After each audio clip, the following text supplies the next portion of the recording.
Hello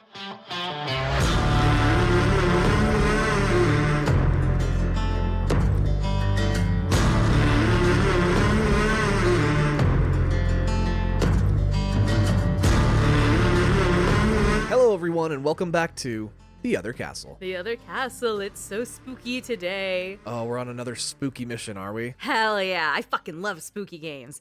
I'm Andrea. And my name is Tom. And this is the Other Castle podcast, where we break down the plot, lore, and more behind video games. We talk about the development, we talk about the creators, we talk about performers, and then we walk you through the entire story of the game, so you can speedrun everything, at the rate of which we are talking. Yes.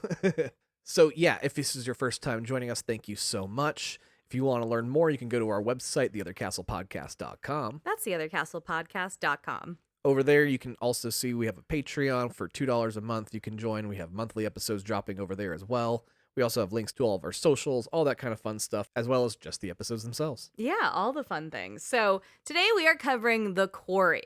And I'm glad you brought up our old episodes because we're going to kind of start the story right at the end of Until Dawn, which is a game we covered in Season 5, Episode 9. So this is kind of a sequel, but also not a sequel at all. Wait, does it actually pick up like right afterwards? No, but my storytelling will. Oh, okay. So Until Dawn was done by Supermassive Games. It was their first groundbreaking title. It was done in participation with Sony, specifically to talk about the haptics for the PS4 controllers. It's fucking great. I go into the whole history of the studio and all of Until Dawn. If this is your vibe, you're gonna like that one as well. Yeah, the PlayStation Move shows up. Yeah, and it never shows up. Right. Now, The Quarry is considered to a lot of people as the follow-up to Until Dawn, but that 7-year gap between the 2015 title Until Dawn and The Quarry actually had a lot of smaller titles, as well as some corporate changes. So it was kind of a long road to get from Until Dawn to The Quarry. They had like little short films.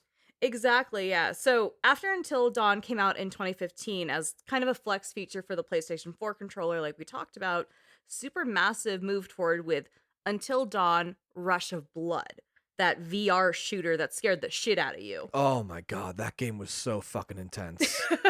You're in like a minecart trolley because there's mines in the first game, and I don't want to spoil that one at all. And this will not spoil Until Dawn, to be very clear. But Rush of Blood is a shooter and it's VR, and it's like scary clowns and crazy shit popping out at you while you're on a minecart. It's horrifying. And then there's this one section with the masked character from Until Dawn, and he's 40 feet fucking tall. And in VR, it's actually 40 feet tall in front of you. It's absolutely terrifying. I didn't watch you play that far. That sounds awful. Oh, it was, great game. So that one, kind of a direct sequel that did take place in the Until Dawn universe. From there, the team branched out of these like sexy teen tropes into Hidden Agenda, which is a multiplayer open-ended butterfly effect game where you're a cop and you're trying to solve a crime. They learned that they really loved telling horror stories, though, and they were like, let's get back to that. And they call them these high-end interactive drama pieces, which I also love as a descriptor for what kind of game this is, and their style of gameplay in general for Supermassive. Okay, with each of these games, were they doing some innovation? There were changes. Okay. So, just in terms of titles, they did move forward with what's called the Dark Pictures Anthology, which is a series of horror games on a much smaller scale than Until Dawn, but a lot of the gameplay was very similar. So it's a lot of QTEs and then doing conversational navigation to get characters to line up a certain way. So it was an anthology, so those stories were not connected? Correct. They had some similar themes, a lot of spooky shit, but they're very kind of short form versions of Until Dawn. They would have stellar casts like, oh shit, Adam Warlock did one. Oh, Will Poulter. Yeah, Eyebrows. He's fantastic. He did one. He had a great time with it, but they love hiring fantastic people for the Supermassive games, which is great. I mean, they got some serious talent in Until Dawn, and they especially got Rami Malek before he was a name actor. Before he was an Oscar award winner. Yeah. And Hayden Panettiere, which just, we are always blessed when she's on the screen. Yeah, absolutely. Fantastic. No, so they've kind of kept that tradition going with some working actors as well as some name talent to come in. And this was just kind of a thing that the entire team loved doing, and they really committed to, of being like, no, we're going to produce film quality games that you can interact with, and we're gonna have some fucking fun. And everyone's like, hell yeah, scare us. So the internal team at Supermassive now has about 300 full-time employees on the roster, just like a bit more, which is Oh, wild. damn. That is a full team. Oh, yeah. Now, in 2021, about a third of Supermassive was acquired by a film company based in Denmark called Nordisk Film. And then they eventually, a little bit later down the line, became the overall owner of Supermassive in 2022, just right after the release of The Quarry. So now they are fully integrated with a film company, which will only make this better. And I'm so excited for. Like, it's hard to see a studio get bought or move around. You know, mergers and acquisitions can make things different culturally, certainly, but I feel like this is a move in the right direction. It's so wild to hear that they got bought out by a film company. Why does that feel weird to you? One, it's a Danish film company. That's not something you hear much about. That's fair. As Americans, we hear a lot more about Hollywood, California. So if like Universal Studios bought it, that would make a little bit more sense. Right. The way Universal actually had a hand in doing Spyro, our last episode that I hosted. But this was a company that was making some pretty killer games, doing well, Great pun on killer. and they ended up selling to this kind of, maybe they're a huge name in Denmark, but damn, that's wild that a movie studio would buy them. Yeah.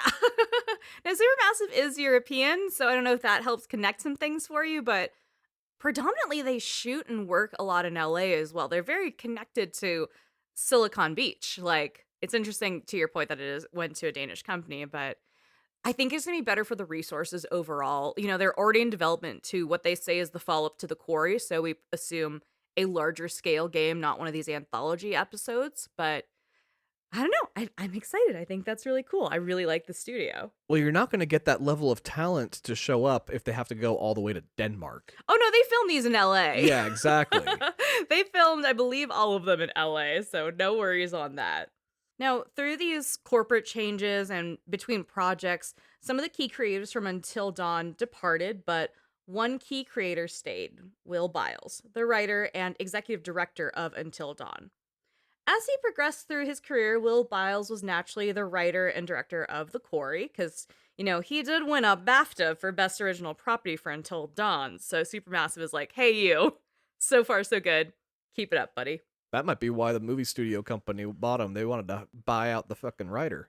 That's fair. They're like, oh, you're getting BAFTAs? Yeah, you can come over here and write some shit. Yeah. We'll film it. It'll go a lot faster than coding a video game, I promise you. People do these on their iPhones now. Now, while The Quarry isn't tied to like a specific theme or just one content that inspired it, Biles did say that the game has a general 80s feel. Certainly an homage to classic horror sleepaway camps like Sleepaway Camp and the rest, you know. Now, with a place in mind and thinking about like, let's do a sleepaway camp, let's do kind of that 80s slasher running through the woods kind of moment, he got to writing. Now, due to the tricky nature of writing a choose your own adventure branching narrative game, which is all of these games, the story was actually written out in Excel, and then it was moved over to Final Draft for the actors to digest and understand how to read. Because if someone gave you an Excel fucking script, wouldn't you just lose your mind immediately? I am blown away that he would try to use an Excel spreadsheet. You look upset right now. Oh my gosh, that I'm just like trying to picture it in my mind. Because I mean, typically you think of it, I would probably put it in like PowerPoint, if anything. Yeah. Okay. Yeah. No, I think in the Bandersnatch Netflix show where they show the branching narratives, it's just a giant chart. It's like a pyramid chart where they show off like, oh, if you do this move, you end up here and shit like that. Yeah, and so I'm trying to picture that doing it in Excel, and sure you can. You're but like equal VLOOKUP Act 1 death. yeah, And then go from there. But it worked. It worked for him. It rolled with it. And he said that there were about 10 to 12 potential deaths per character. So that's a crazy fucking spreadsheet, I'll tell you what. holy shit, yeah, that's a lot of dead kids. Don't bring it back. Now, in Until Dawn, there are a few different deaths characters can take, but it certainly wasn't on the level of 10 to 12 per playable character. Right. That's insane. Because of that, we're at about 186 identified different endings to the game. So, how are you gonna pull this off? Carefully, please bear with me. Everyone just stay with me. This is going to be a real fun episode. Because The script was over 1,000 pages long, and that's what I'm trying to digest for you all today. Of course it was. Now, the general rule with scripting in a movie or a TV show or something filmed, one page is usually about 1 minute, just for context. Right. Now, Biles said that they would shoot about 50 pages a day, 50 pages? which, holy shit. That's insane. Like, typically on a shoot day, you're shooting lucky 10 pages. I was going to say like 5 to 10 minutes is like a solid work day. Yeah. Which is crazy. Now, for what it's worth, each performer only got the pages relevant to their character, which is kind of, frankly, just nice that they cut it down. They're like, we're not going to give you pages that you're not going to see just for context. You're fucking over it. Let's go. Yeah, you don't want to get a full 1,000-page script, even as a PDF. Right. Yeah, I'm not going to open that on anything. It's definitely going to break something. Or an Excel spreadsheet. Do you think the tabs... No, I'm not even going to get into that. Some characters and performers still received over 300-page scripts. Holy shit. I know. Now, the team had the fans in mind when they were working on the Quarry. In comparison to its, like, sister game, Until Dawn is certainly a single-player game. You know, it's very easy to, like, just run it through by yourself. But they got a lot of word that people were doing it with friends or on live streaming or, you know, doing it, like, over text with people to say if they can get different outcomes. It was very cooperative in the community, but not in the gameplay specifically. And they were like, oh, no, I get you.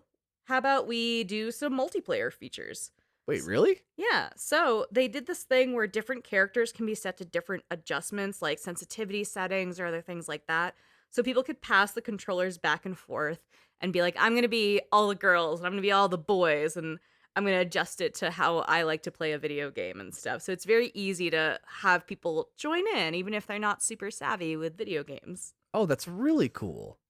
Yeah. Now, another innovation that they launched with the Quarry is movie mode. Biles was focused on making sure the game was as accessible as possible. Like we said just now, anyone can pick this up and play it. It's so fun. Within the realm and theme of accessibility, they created movie mode, which is actually just like a sliding scale of taking away gaming elements. So you can set it up to be like all the characters will be aggressive. So you'll see what happens if they're all aggressive without having to do the QTEs or be on the stick walking around and exploring shit. That's really cool, actually. I thought it was basically just going to be an easy, like, ABC choice or something like that. But no, this is just setting it on autopilot, but in terms of how you want them to act. Setting it on autopilot is a perfect description of that. Yeah. That's a really cool mode. All right. I can understand that and I can get behind that. Yeah. You know, sometimes it's like, what if you broke both your thumbs? Yeah. What are you going to do? Poke it with your nose? Like, that sounds terrible. Let's just watch it and be like, okay, I would play it angry, or I would be aggressive, or I would be really hesitant and not trusting. And within the director's mode, quote unquote, part of it, that's where you're like, okay, you be happy, you be sad, you be aggro. I just also like that part's called director mode when you're setting them up, which is very fun. But it's so good. And no matter what your choices in the characters are, they have the content to fill in whatever the director's desires in any given situation are. So you do become the director of movie mode, which is so cool. Well, like you said, some of them had 300-page scripts, so... Yeah, you want to get through all of them. Let's fucking go. Anyway, the team worked real hard, and on March 17th, 2020, the world was blessed with yet another bisexual nightmare of a cast in the latest Supermassive game. The trailer showed a bunch of sexy camp counselors stranded at the campsite after the last campers are picked up. The premise is set, they have to stay on site one more night, and spooky shit will happen. That's all we got, and we were all very happy about it. Now, after this announcement, the internet was on fire looking into this insanely attractive cast and just being like, holy shit, this is coming out in a few months. And like, also just holy shit, the cast. Yeah, everybody is so ridiculously good looking in this. Bisexual nightmare. Do you know how stressful this game is for a person like me? It's almost like stereotypes fully of each character, and they're just the hot version of each of those stereotypes. They're like, yeah, but what if they were really hot? And we said yes. No, it gives full on like Friday the 13th vibes. Totally. Now, in step with Until Dawn, the team did hire obviously crazy hot people to stress us all out. Now, the cast for the Quarry, though, in comparison to Until Dawn, did have a few more scream queens and kings to like connect it to deeper horror, which is also kind of a nice meta moment for the genre. Off the bat, we have David Arquette from the Scream movies, or from wrestling if that's your fandom, all good. Oh, Dewey, Officer Dewey from Scream. Sorry, I mean, I am such a big Scream fan. Oh, I know. I know you are. They're very good. And he's a delight in this.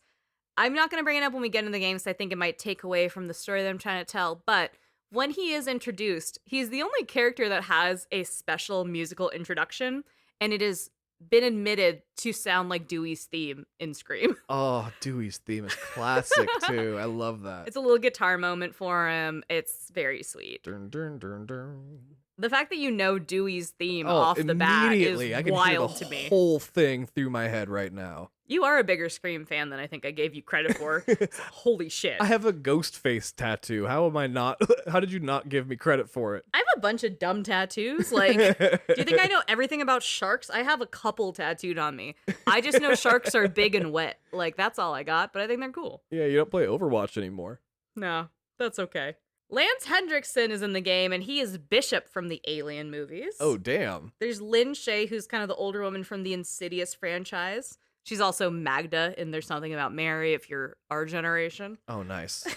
Which is the complete opposite of any character that she plays in this or in Insidious, so don't worry about it. And Donnie Darko, she's the Sparkle Motion lady. Is she? Yeah. Good for her. Now, I'd be remiss if I didn't call out Ted Raimi, Sam Raimi's brother, who was J. Jonah Jameson's assistant in the Spider-Man Tobey trilogy. That's right. Spider-Man Forever. He's also in all the Raimi Evil Dead projects. He's in Candyman, so like super connected into horror. Okay, so it's like his Clint Howard. Yeah, and Sam Raimi, he is obviously great with all the Marvel projects he's done. This Tobeyverse, I really enjoyed Multiverse of Madness, especially over the first Doctor Strange. But he came up in horror, and I feel like people forget that because he gets these big budget, really wonderful projects that he knocks out of the park.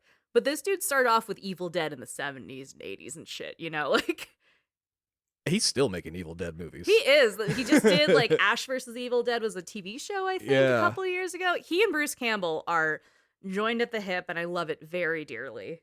Yeah, it almost becomes like a Where's Waldo when you watch one of his movies to see where his brother is and where Bruce Campbell is. We elbowed each other during Multiverse of Madness when he showed up as the pizza sales guy on the street. I was like, oh, there's Bruce. Hell yeah. Now, outside of these Scream Queens, we have the Teen Dreams, young hot people. The cast is rounded up by more Scream performers like Brenda Song, who I love. Oh, yeah.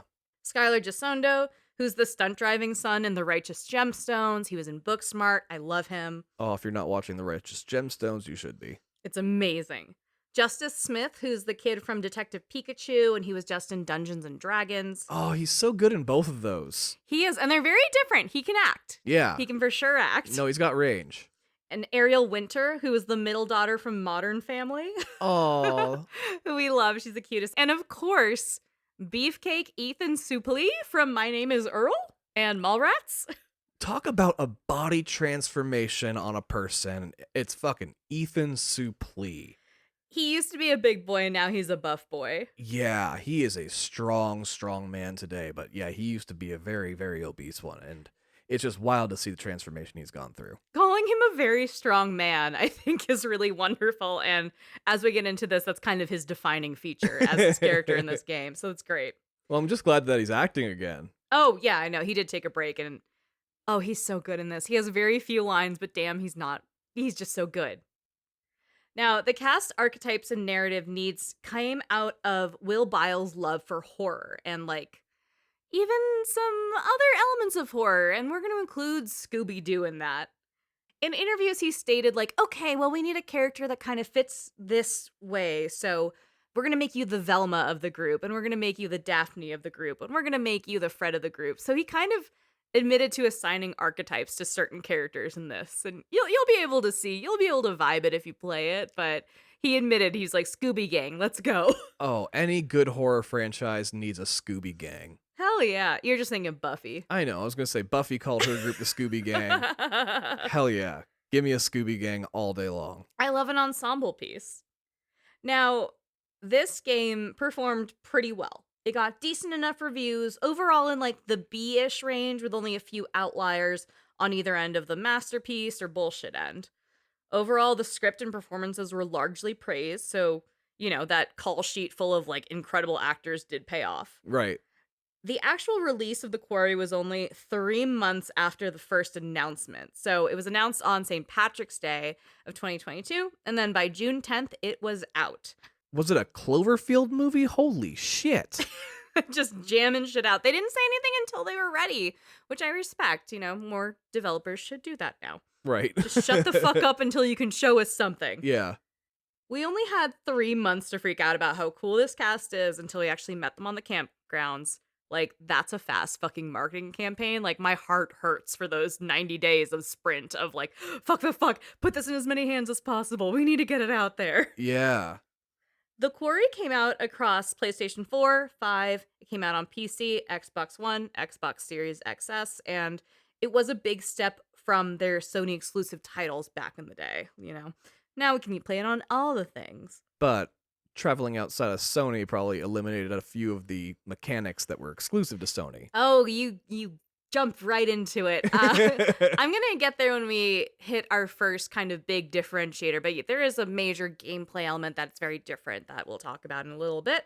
The first month that the game was out, it did sell over 200,000 copies and has been doing relatively decent ever since.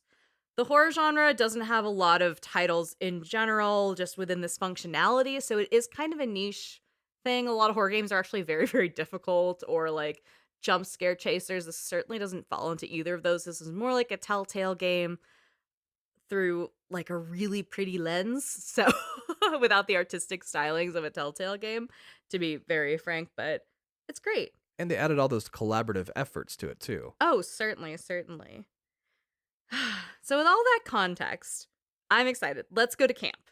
I'm going to do this the same way we did Until Dawn. I'm going to walk us through the optimal ending where as many characters as possible survive. Okay, as possible. As possible. Now, in my personal playthrough, I killed a whole bunch of people. Oh no, please let us know when. I'll tell you.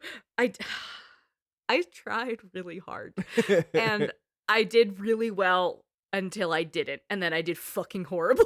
Nonstop wall-to-wall sadness. But I did pretty well up until then. You were really cocky for a long time. You kept telling me as you were playing this too, like, I haven't let anybody die yet. I am doing so fucking well. I am killing this game. I am doing so well. And then the last day you were like, I fucked it all up. I beefed it. Yeah. Oh. How's it feel? Shitty. It feels real shitty. And now I have to talk about it. And I finished this like a couple days ago. So I feel extra shitty about it because it's fresh. It's usually me that does this. You fuck. Anyway, let's have fun with this podcast. This is The Quarry. The game opens on a dark June night, only illuminated by a gorgeous full moon. The roads weave between trees in a forest as an Ariana Grande song plays. An actual one? Yeah, I had to look this up. It's called Midnight. I don't know her very well. Was it made for this game? No, I don't think so. Why would she do that? I don't know. They got Ariel. Tom, she's so busy.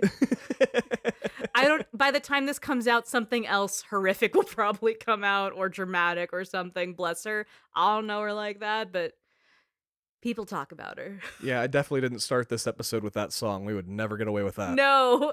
And they knew that too, because if you stream this game, you can put it into something called streamer mode, where it plays copyright-free music that you are able to stream.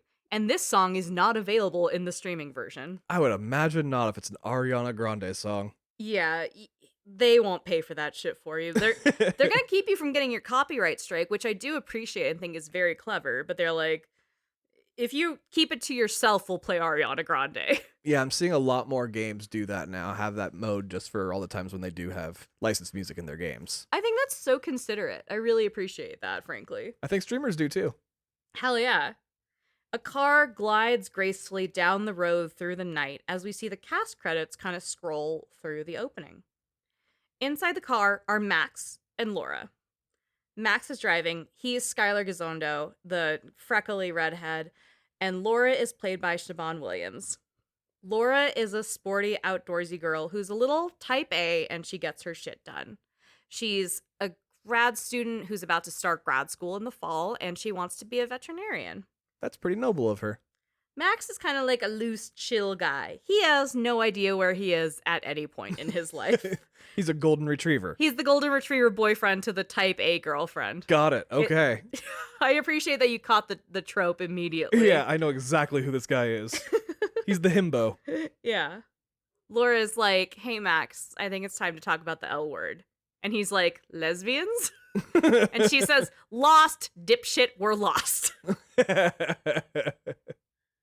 Laura is like, hey, we have no cell phone reception. We're out here in the middle of the woods and we're fucking lost. So this is going great, golden retriever boyfriend. Great. They're on their way to a summer camp, Hackett's Quarry, where they were hired to be counselors for the summer right before grad school starts. So like one last unplugged summer together in the woods. Oh, I just love the name Hackett. Hackett's Quarry is a perfectly named camp for whatever the fuck this is. Max takes his eyes off the road for just a second to look at a paper map, and as he does, something comes out into the middle of the road. Oh no. This figure in the middle of the road is dark and it's difficult to see, and we're moving pretty fast, but Max catches it and swerves. As he does, the car slides and slips down into the forest where they eventually stop. Oh shit. So down in the forest, Laura's like, what the fuck was that? He's like, I don't know. Shit, I gotta go check the car. So Max gets out, checks, like, pops the hood, starts looking at the engine. He's like, the engine's bad because we drove really bad. So I'm gonna go tinker with it. Laura is like, I think that might have been a person. Maybe it was an animal. It kind of looked like a person. And he's like, well, it's not, babe. Can you please calm down? Oh my gosh. She's like, whatever, I'm gonna go wander into the woods alone while you fix the car. Great job, Laura. Never the right idea. Laura has final girl energy and first killed stupidity. And this is not a thing where I chose to wander off the game's like, you're going into the woods now. And I was like, I don't think Laura would do that. But okay, let's go. Overly confident Laura. Yeah, so she's like, all right, let's see. Maybe I did hear something. I'm just gonna cruise around. In the woods, Laura can find her first set of a collectible that we can find throughout the game. These are tarot cards. They are spread throughout the entire game, and we will need them in a little bit later. Oh, so these are not like one of those optional ones? They are very optional, but the more you get, the better. Okay. Well, they're not important yet, but they will be. There's some super weird shit in this woods, too. Like, there's posters for a traveling circus freak show posted in the woods. Like, who are you advertising to? But it's a freak show called Harem Scarum that had come through town about 6 years ago. There's also some signage that Laura finds for a wolf boy named Silas. It's probably not, whatever. In the woods, as she goes deeper, Laura hears a woman whisper and then screams, "Hey, where are you?" Obviously, nothing says anything because she's in a horror game. Right. Laura looks around and starts to get more and more on edge. And then as she does, a voice whispers right into her ear the name, Silas. At this point, she gets terrified and goes hauling ass back to Max in the car, where she should have never left in the first place. Yeah, I don't know why she did, but now she's got fucking Silas on her ass. Back at the car, Max has figured out his shit with the engine, grabs her and hugs her as she runs up. He's like, okay, you're fine. What happened when you walked into the woods alone? Yeah, exactly. Laura's like, we're not alone. There's something out there and we need to leave right fucking now. There's a Silas out there. Yeah.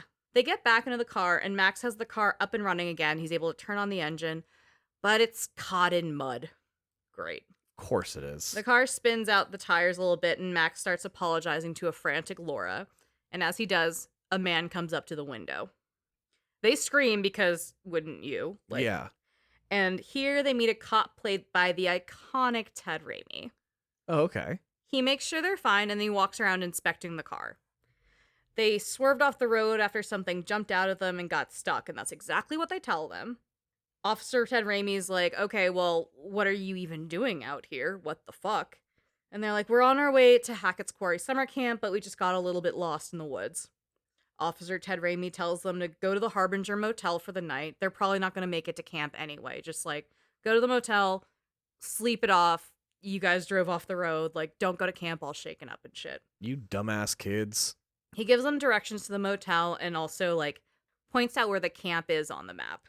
Is he going to help them drive, or is it just going to leave the car there? He does get out and he pulls the car out with his car. Oh, okay, nice. He's not a dick. He's a little spooky, but I think that's just a Ted Raimi thing, to be real. So he has like a winch? Yeah, he's able to pull them out, which is great. Okay, good. I think that's just a cop car thing. Aren't they supposed to be equipped with shit like that? Not all of them. Yeah, it's fair. We're in the woods. It's like a small town kind of woods place, so like might not have the resources, but he's got this. This happens every fucking weekend. So Laura and Max get out of the mud. And they're like, all right, thanks, Officer Ted Raimi.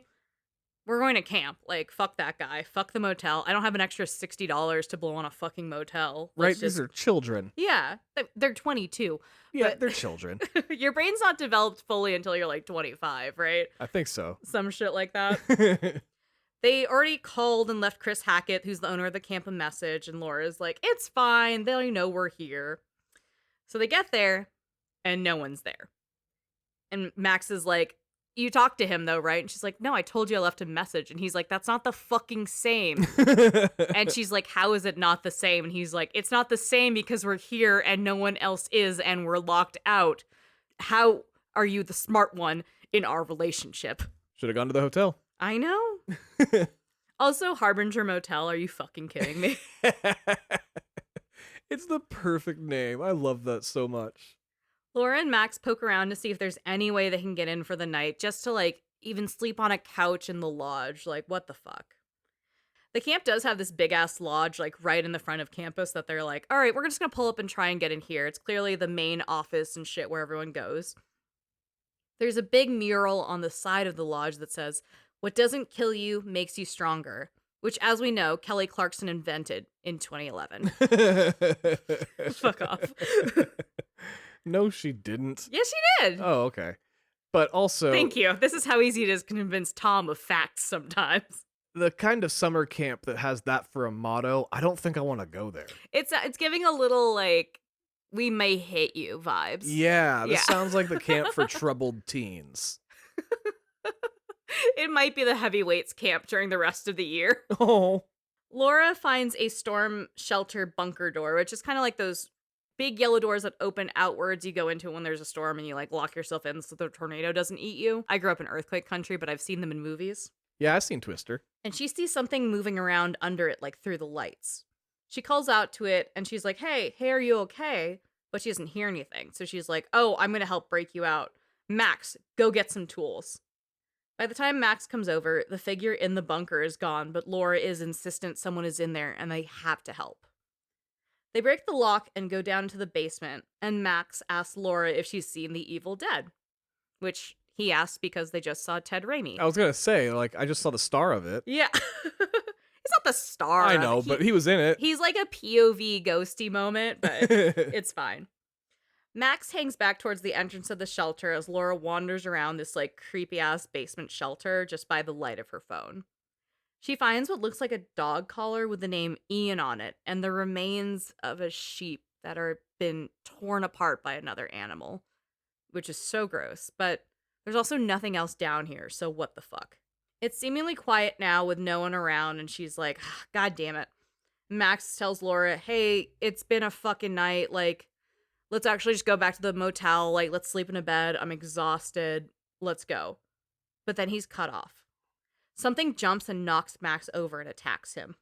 Laura runs back and sees Max is covered in blood. Oh, shit. Max is in shock and looks down at his own body to see tons of blood, and he goes, I think I'm bleeding a lot.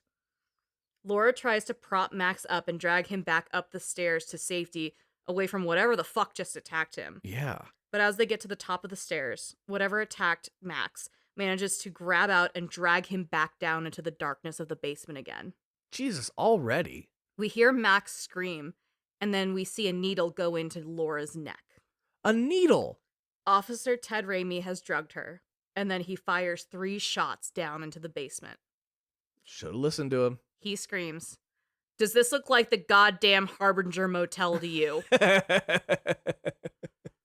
Hell yeah. The music kicks in. We get sweeping shots of the empty campsite now, lit up with the red and blue lights of Officer Ted Raimi's cop car. We land on the full moon lighting up the forest tree line, and we get our title card. The Quarry.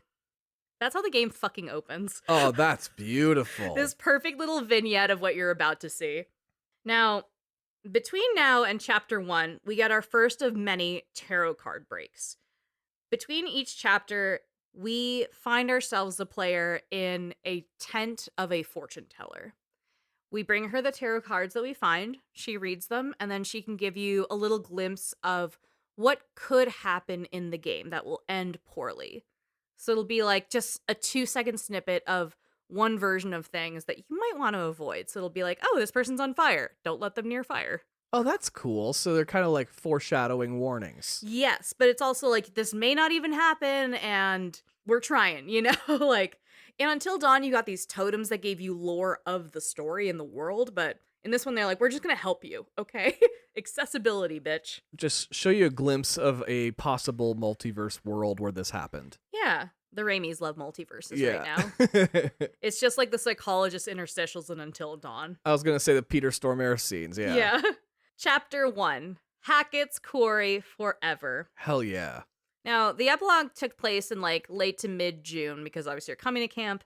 Now, it's about 2 months later and it's like late August. A bus pulls out of a summer campground, and waving the bus on, we see a handful of very sexy early 20-something hotties saying goodbye to their campers. These are the camp counselors of Hackett's Quarry, our playable characters for most of the game. Let's meet them so we know who we're working with.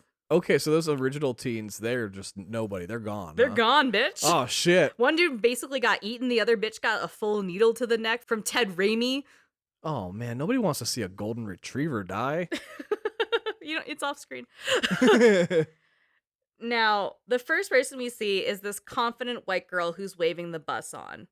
There is a mod in the Quarry that you can unlock where she can be dressed up as Daphne, and there are a couple other characters dressed as their Scooby Gang alter egos, which is very nice, but she's our Daphne. That's amazing. Which also helps with remembering who's who. Yeah, it does. Now, this is Emma, played by Halston Sage. Emma is funny, she's cool, and outside of her camp life, she's a lifestyle influencer who just posts videos of her life on the internet. Okay, full-on influencer. Full-on influencer, that's her whole personality. Yeah. Over the summer, she had a fling with another counselor, but they just broke up. Ooh. Emma broke up with the Boston-born and bred masshole, Jacob, who's played by Zach Tinker. I heard this guy's accent from the other room. And you went Dunkin' Donuts and just went on with your life. It's so aggressively Boston. I love it. It's like the family in BoJack Horseman. It's like any scene in The Departed. Yeah, he's so aggressively Boston. I fucking loved it. Now, Jacob is what would fall into like the sexy jock. He has the biggest Boston accent. He's very Abercrombie and Fitch. He's very preppy. He's like, you know, conventionally white boy attractive. Okay, probably plays lacrosse and football. Oh, totally. And he's going to college about 4 states away from Emma. So she was like, let's break up. And he was like, I thought we were getting married. I love you. And she was like, no. Depending on the 4 states, that's pretty fucking far. Yeah, it's not like a 4 corners situation where it's like you got to run around. Yeah. It's like, you know, it's bad. He is so heartbroken that this is his whole arc is like, I have to get over this girl. Next to Jacob is Caitlin, who's played by Brenda Song. Caitlin is bossy and likes to be right and likes to be in charge. She's constantly just giving people direction. And right now, she's giving Jacob shit about being heartbroken about the breakup. Caitlin just wants to be in control of everything and was for sure the camp counselor, like, barking instructions to everyone to get shit done. Like, she runs a tight ship, and she's also really great with guns. It's a great combination. I hate the word a lot, but is she kind of bossy? Yeah. Yeah. Hell yeah. Okay. I Now, love her. one question I have already.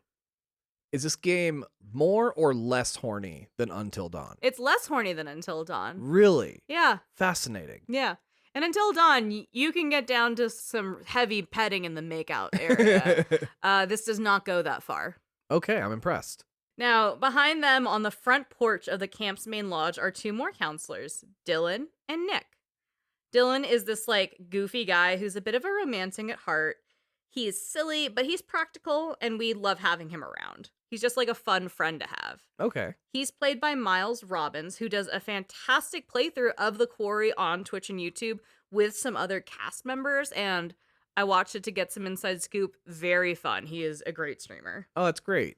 He is completely the comedic relief of this game, and he's just as charming on stream too. So you're like, oh, you seem like you're fun to hang out with. Next to him is Nick, played by Evan Evagora, who's a sexy Australian counselor. That's all you need to know. Nick is like, he's cool, but he's a little quiet and reserved, but he has an accent, so you can just imagine. Just imagine. And it's not Boston. No, it's Australian. Gorgeous man. The last two counselors are Ryan and Abby. Ryan is this like tall, brooding, very introverted counselor. He listens to a lot of podcasts, which like, I get it. Particularly like occult or spooky shows. So probably like last podcast on the left he fucks with. Very much so. He's not very talkative and he isn't funny or warm or cuddly, but he's tall. So both Dylan and Caitlin have huge crushes on him. Ryan is played by Justice Smith, so maybe it's like the Detective Pikachu in him that has him focusing on like mysteries. Ooh, okay, I get There's it. something there. Finally, there's Abby, who's a well-meaning artist. She's shy and sweet and has a huge crush on Australian Nick, but like honestly, who wouldn't? I get it. When you're young, an accent helps and you just get real far, you know? She's played by Ariel Winter and is just such a sweet character who just wants to be loved.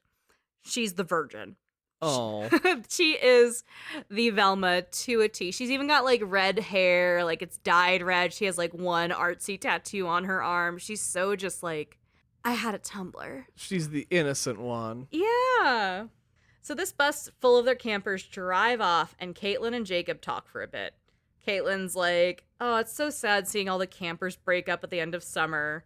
Hint, hint. And Jacob's like, I don't know, sometimes things work out with the space gods and the universe. Space gods. Caitlin confronts Jacob and asks if Emma broke up with him. Jacob's like, quit it. Leave me alone. No. I'm heartbroken. They go over to the minivan and look at all the suitcases and bags stuffed in there so the counselors can all go home. Caitlin tells Jacob to go and find all the rest of the bags, and because he's a good little boy, he does that. At the lodge, Dylan and Nick refuse to let Jacob in because they're just being silly little boys. They're like, haha, fuck you, it's locked. Try me. Jacob has to get in through a back area, and he's just trying to do his job, so he's really cranky when he sees them. Inside, he's like, Nick, what the fuck? Nick is like, it was Dylan's idea, and it was funny, so fuck you. Real quick, who are you playing as during this? You bounce around, but for this part, you are playing as Jacob. You do play as all of these counselors at one point or another. Right, okay, but they are just kind of bouncing around to each character as they have something to do? Yeah. Okay, that's pretty innovative. Yeah. Yeah, with Until Dawn, it was a little more segmented, I think. Maybe you may have one or two characters per chapter, but this one, I think it's about 3 characters per chapter that you can bounce around in, give or take. Oh, that's pretty impressive. Yeah, so right now you're Jacob. Anyway, you go over. Nick is inside the lodge waiting for Mr. H, Mr. Hackett, to grab the cell phones of all the counselors so they can finally be reunited with the internet. This Mr. H, like I said, is Mr. Hackett, Chris Hackett, who's the owner of the camp. Mr. H is apparently the only grown-ass adult on the property because everyone else is like college-aged, which is wild. Jacob brings the bags up to Caitlin, who immediately starts giving him more shit about Emma breaking up with him. Jacob's like, okay, well, you have a crush on Ryan. And Caitlin's like, yeah, Ryan is a sexy sailing instructor. Of course I want to fuck him. But also, like, a breakup's hard enough. Why are you making it harder for somebody? She doesn't give a fuck about his feelings. She's like, I want the truth. And he's like, I told you. And she goes, no, I want the better truth. Fuck you. He's like, I can't handle the truth. Yeah. And while they're talking, Jacob does slip, and he's like, I really thought I saw a future with Emma, but she only saw this as a summer fling. Oh. Which is so sad. Jacob tries to pull it off. He's like, no, like, I think I'm a cool guy. I could charm the pants off of a snake. And Caitlin is even more assured that Emma broke up with him for the right reasons after hearing that fucking thing. Yeah. First off, snakes don't wear pants. And maybe it's a Boston thing? Maybe so. I've never been there. Maybe the snakes have pants. Jacob wants to check out the van to make sure it'll run okay, since it's kind of an old shitty car and it has to get all of them back down to town. While he's popping the hood, Jacob curiously and kind of stupidly asks Caitlin, hey, if I were an asshole and wanted to spend another night here, what would I do to break the car?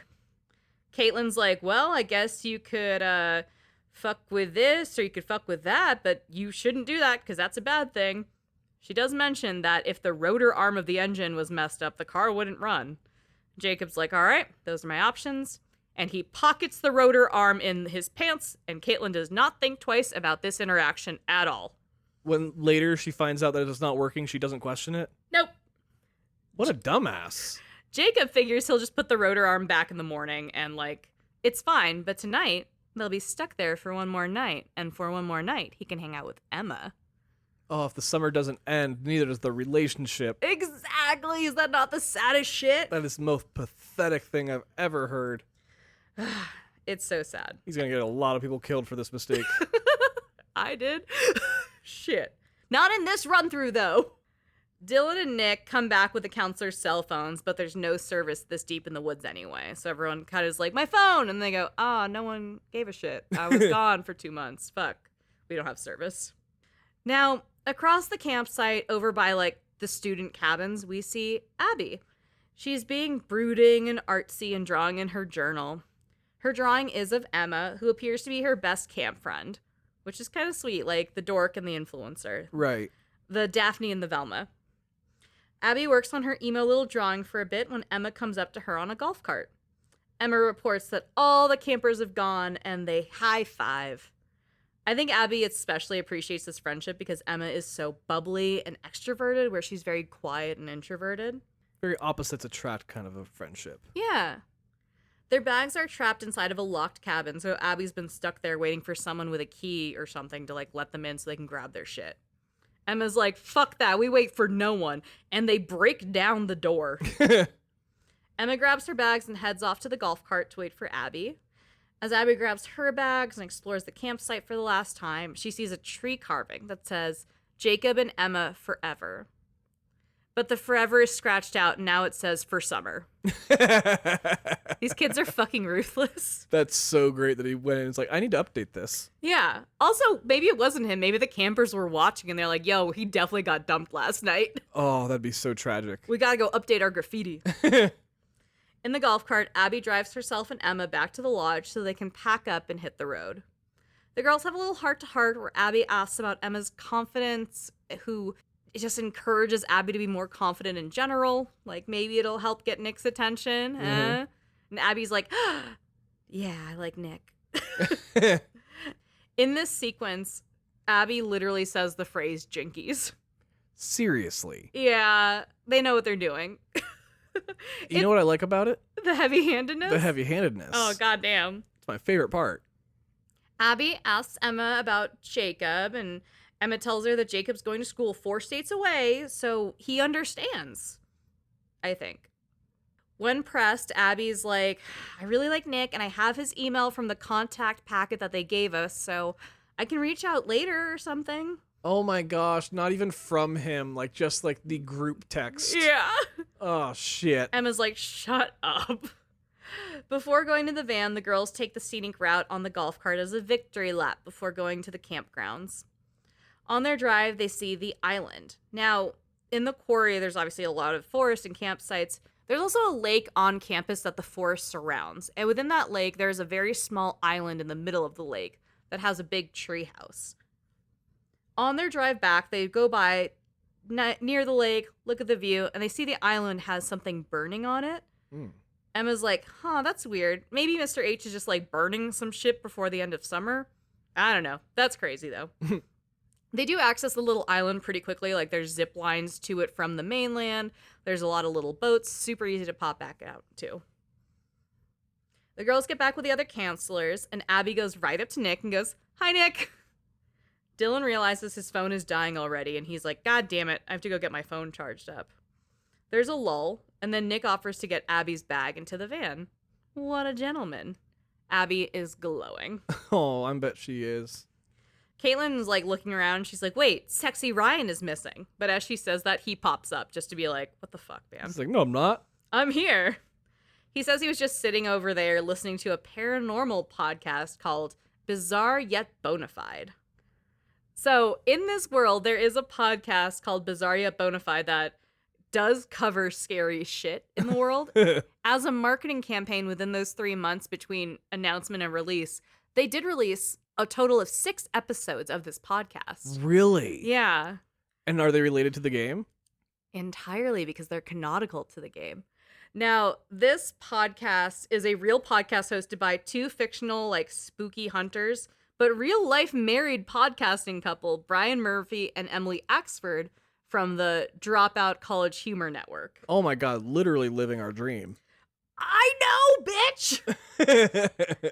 So they also host a podcast called NADPod, Not Another D&D Podcast, where they do, like, live plays of D&D campaigns.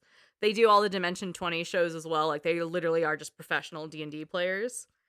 And professional D&D player is a real fucking title today. It's amazing. This is the world we live in. Now, the finale of this podcast, as we know it in our realm? Yeah. Is called The Hag of Hackett's Quarry. And this is the episode that Ryan is listening to in this game. So we'll talk about that for a little bit. Because Caitlin and Dylan also are like, what the fuck is the Hag of Hackett's Quarry? And Ryan explains that it's a campfire story about an old woman who died in a fire on Hackett's Quarry's property a couple years ago. She haunts the woods and is looking for her lost baby boy, Silas. No, Silas? Crazy, right? There were some reports of ghosts and a rumor that if she finds you in the woods, she'll, like, kill you or turn you into her son. He can't remember which. He wasn't paying attention to the podcast. Your mind tends to drift. I hope none of you are right now, but... Ryan has been listening to his podcast a lot through this section of the game, and you can hear snippets of the conversations if you kind of stand near him. But if you want to hear more, there's always more. They're still available in different places to access and download, which is really cool. Oh, that's wild. The camp counselors remember a time the campers were scared shitless from one of Ryan's ghost stories when Mr. H comes out to check on the counselors on their loadout. Mr. H, of course, is played by David Arquette, Officer Dewey himself, and that's where we get our fucking musical cue. Oh, David Arquette. I love him in so many things. He's middle-aged, he's kind, but he's still very stern because he's the grown-up in charge. He asked Ryan to come up and help him with something. Upstairs in his office, Mr. H is like, hey, I get a lot of mail and calls from parents saying their kids are traumatized by your ghost stories, so I'm going to ask you, as a friend, to not traumatize the campers. That's hilarious. Ryan is like, Chris, I'm sorry. Like, Ryan and Mr. H are really close. Ryan can call him by his first name, and it's not a weird thing, which is kind of sweet. Ryan also asked Mr. H, like, hey, so I'm thinking about going to animation school, but I don't know if I can leave my sister. Like, my family's all crazy. And Mr. H is like, hey, I just need you to get on the road. I'm a little scrambled right now. Like, I need to find my keys. I need to get you guys out here before it's dark because I don't want you guys driving in the dark. Ryan's like, oh, no, okay, I trust you. You're looking out for us. I got you, Mr. H. Let's go. Also, he's a man that lives alone in the woods. Don't ask him. Yeah, he's seen some shit. We're in a horror game, bitch. Mr. H also warns Ryan that hunting season starts right as soon as camp is over. So, like, I really need to get you guys out of here. People are going to come out here with guns. I don't want anyone to be in the woods and get mistaken for a deer or some shit. Like, fucking go. They're just going to start shooting. Oh, yeah. Ryan asked Mr. H to say goodbye to his teenage kids, Caleb and Kaylee, who have already left the grounds. Mr. H is like, oh, you'll see them next year, but of course, I'll send them your best. Mr. H finally finds his keys, and he's like, all right, Ryan, let's get the van moving. You're my favorite counselor. Get off my property. Like, actually says you're my favorite counselor? He says something to that effect. If you play your cards right, he will admit you're his favorite, which is always fantastic, especially for, like, a people pleaser. I'm like, I am your favorite. Yes. Yes, tell me more. Outside, Mr. H locks the lodge and comes down to make sure everyone's ready to get out of Dodge. Jacob takes the keys and gets behind the wheel, but the car doesn't turn over. What? Oh, no. Jacob plays dumb and is like, I don't know, Mr. H, it's not working. Maybe it's the engine? Just the engine? Question mark? Yeah, Mr. H is like, what the fuck? And pulls Jacob out of the car to try and turn it over himself. The car doesn't turn over, of course, because it's missing a fucking rotor arm that's 2 feet away in Jacob's pants. But Mr. H starts yelling like, you goddamn kids should have checked everything. I told you to check all the things. Just blames the kids for it. Yeah, and the counselors all stand around in a circle watching this man have a tantrum. He's sitting there just being like, tee hee hee. Jacob is like, yeah, tee hee hee. I guess we'll just have to spend one more night here. I don't know. Mr. H is like, absolutely not. He checks the engine, he slams the van hood down, and he just starts screaming. And then he's like, you know what? Fine. Jacob's right. You stay here one more night. Mr. H throws the keys to Ryan, because Ryan is his favorite, and pulls Ryan aside to be like, everybody stays in the lodge all night. No one in, no one out. Lock the doors. I'll be back first thing in the morning. Oh. Ryan's like, absolutely, Mr. H. You can trust me. I'm your favorite. He had a hot date that he is not wanting to cancel. Satisfied, Mr. H drives off and screams, lock the doors and keep the noise down. Like, he goes from a cool dude to a crotchety old man real fucking quick. Yeah, he was ready to get away from those fucking kids. Wouldn't you be? He tears ass down the road away from the counselors, and they all look at each other and they're like, what the fuck was that? He had a meltdown and then drove off. Ryan tells the group to stay inside, and we're not leaving until the morning, because that's what Mr. H said. Emma's like, no, what the fuck? What do we do? Let's go wander in the woods. Ryan's like, absolutely not. He said to go inside. We're going inside. But always the charmer. Dylan is like, or, hear me out. P-A-R-T. Why the fuck not? Oh my god, he did not say that. He says it verbatim, Tom. Oh, that's so bad it's good. I love Dylan. Dylan's my favorite character. One last bonfire for old time's sake. Jacob, being a party boy, is like, oh, fuck yeah, I'm in. Jacob goes person by person down the line, getting everyone's consent to the party, which I also really love for this game. Okay. Abby's like, but Mr. Hackett said we should go inside, because, she's a little baby virgin. Jinkies. Ryan can put up a little bit of a fight, but the group has spoken. We are partying in the woods tonight, and Dylan tries to reassure Ryan that everything's going to be fine. Like, I know you love Mr. H, but you could love me. Like, let's hang out by the fire, whatever. All these desperate little kids. Do you remember being in your early 20s? Barely. See, it's just horny. I was drunk the whole time. That's why you don't remember. Now, Jacob jumps in to do what he does best, rally the troops, because that's Fred. He also jumps into what horror movies do best, and he makes everyone split up. Oh, God. Jacob's like, all right, Nick and Abby, you guys go get firewood. And you have a crush on each other, so it's cute. Emma and Jacob, you and I are going to go for supplies. I'm going to hang out with my ex-girlfriend. Dylan, charge the fucking phones. I don't know. You figure something out. Then the camera moves to a sniper's viewpoint of the counselors. Oh, Jesus. This is our first look at the hunters. We see an old man holding a rifle and through the sniper lens at the counselors. He puts the gun down and then starts smearing blood all over his face. This is Lance Hendrickson, Bishop from Alien, playing Jedediah Hackett. Hackett, as in the Hackett camp we're at right now. And Chris Hackett, yeah. Oh, shit. He is the patriarch of the Hackett family. Yes, the same Hackett family. And down the way, we see a huge man wearing only overalls, covering himself in blood as well. He hammers down a sign that says, hunting season.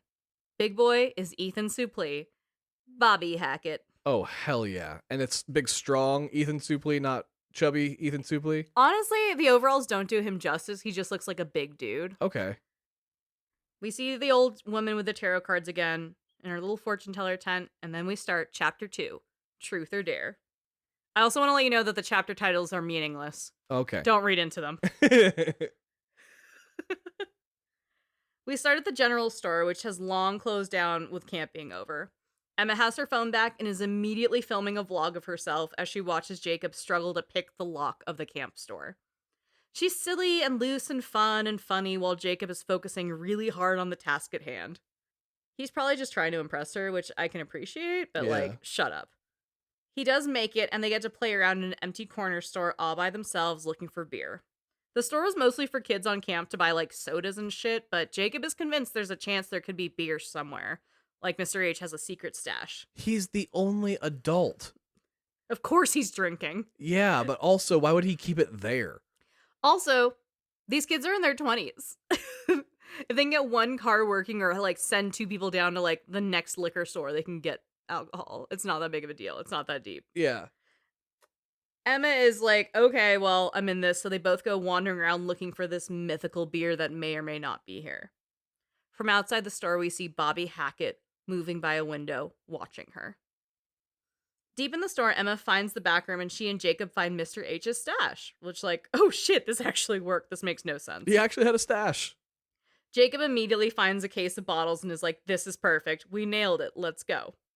In the back room, Emma also finds 2 backpacks that look like they've been torn up. Emma's like, holy shit, they look like they've been through a bear attack. That's fucking crazy. Oh, damn. There are also some flyers for some traveling freak show called Harem Scarum, a sideshow spectacular showcasing fortune and freaks and mystery and magic. Why would Mr. H have this shit? That makes no sense. Yeah. Ooh. We've seen this before. Emma can also find a gun in this point, which you should, because the shotgun is always a good thing to have in a game, especially when things are trying to kill you. In a horror movie, yeah. Jacob's like, what are you gonna do, keep the fucking gun? And Emma's like, yeah, for bears, dipshit. And then Emma strikes the jackpot and finds some fucking fireworks. And Jacob's like, hell yeah, fireworks. Fuck yeah, fireworks are dope. Emma tries to talk to Jacob about the bloody backpack she found. She's like, that's fucking crazy. What the fuck? But Jacob finds peanut butter pops and is completely overwhelmed with joy and nostalgia. I get it. I love a good peanut butter dessert. Emma has no idea what the fuck this snack is. So Jacob starts singing and dancing the theme song. Oh my god. Do you want me to do it? Like a giant child, please. Pop, pop, peanut butter pops. Pop, pop, pop 'em in your mouth. Pop. Oh my god. Did he go that high too? Yeah, in the Boston accent. This does not help Emma, and she's like, I genuinely don't know why you're like this. I'm glad we broke up. Yeah. Jacob talks about how they're like their own snack. It's not really popcorn. It's just really fucking good, and they're probably not expired. And Emma's like, you're gross. Goodbye. They're only 14 years old. Yeah, it's fine. Jacob's like, whatever. There's a wheelbarrow out there to load up the haul. So let's get the wheelbarrow and go to the bonfire. And this drove me crazy because I'm pretty sure the word is wheelbarrow. And he kept saying wheelbarrow. I'm not sure which one it is, actually, because it is kind of a barrel on wheels. Yeah. Okay, so maybe it's regional. This is an East Coast game. Yeah. Okay. Because I was like, it's wheelbarrow. But then I was like, what's a fucking barrow? I don't know. I know what a wheelbarrow is. I get it. I don't know. Anyway. Back at the lodge, Ryan and Dylan are in Mr. H's office to charge phones so they're not, like, as stranded. To kill time, Dylan asks Ryan about the podcasts he listens to and, like, really poorly covers his crush on this gorgeous boy, Ryan. Ryan's, like, still really kind of stiff and awkward and not super talkative. He's just not a warm dude. Mm-hmm. Ryan uncomfortably talks about his interests in the weird and wonderful and the dive into what's bona fide. Dylan just goes, boner fide. Dylan pokes around Mr. H's office while they wait for the phones to charge, and he's literally just trying to make Ryan laugh. He's trying so hard, and Ryan's like, brick wall, can't handle it. Dylan sees a gun on the wall and asks Ryan about it. Ryan's like, oh, Mr. H had it for bears, but the bears don't really come around because of the gun. Which, okay, yeah. They don't know what the gun is. Do you think they have a bear network that says, oh, that's a gun-heavy area, we shouldn't go there because we're bears? The crime map here is really high. Yeah. Ryan's like, don't touch anything. Dylan's like, but there's a gun and we're in a horror game, so we should bring it to hang on to, just in case of the bears. Good call. He says that his mom told him if he's gonna party to bring protection. Ryan's like, she was probably talking about condoms. And Dylan's like, why aren't you funny? Is he just like autistic, you think? I don't think so. No? Dylan's like, I'm not gonna fuck a bear. Why would I need a condom for a bear? Ryan does not understand why this is the funniest fucking thing to happen to him. Behind Mr. H's desk is a trap door in the floor, which is not creepy at all. Dylan can also, like, swing and ask Ryan for his phone number, which Ryan doesn't realize is, like, a move and just like, haha, you can call me then, that'll be funny. And Dylan's like, I would like to call you because I want to put my mouth on your mouth. What the fuck? My mouth on your mouth. Dylan also finds the names of 2 counselors who didn't show up and made them work extra shifts this summer. Laura and Max. Those bastards. Just never made it to camp. Oh, no. And Ryan's like, oh yeah, they just no call, no showed. Isn't that crazy? Ah, it is. But they got lost. And something horrible happened to them. Yeah. Dylan finds a family photo of Chris Hackett and his son Caleb Hackett and his daughter Kaylee Hackett. Dylan's like, hey, are they weird? And Ryan's like, oh, I hang out with them. I think they're really cool. And Dylan's like, yeah, they're really fucking cool. Can we kiss? Dylan pokes around a bit more and finds another locked door. Now, Ryan was trusted with the keys, so we need him to, like, buy in and unlock this shit too, so Dylan has to, like, schmooze him a little bit.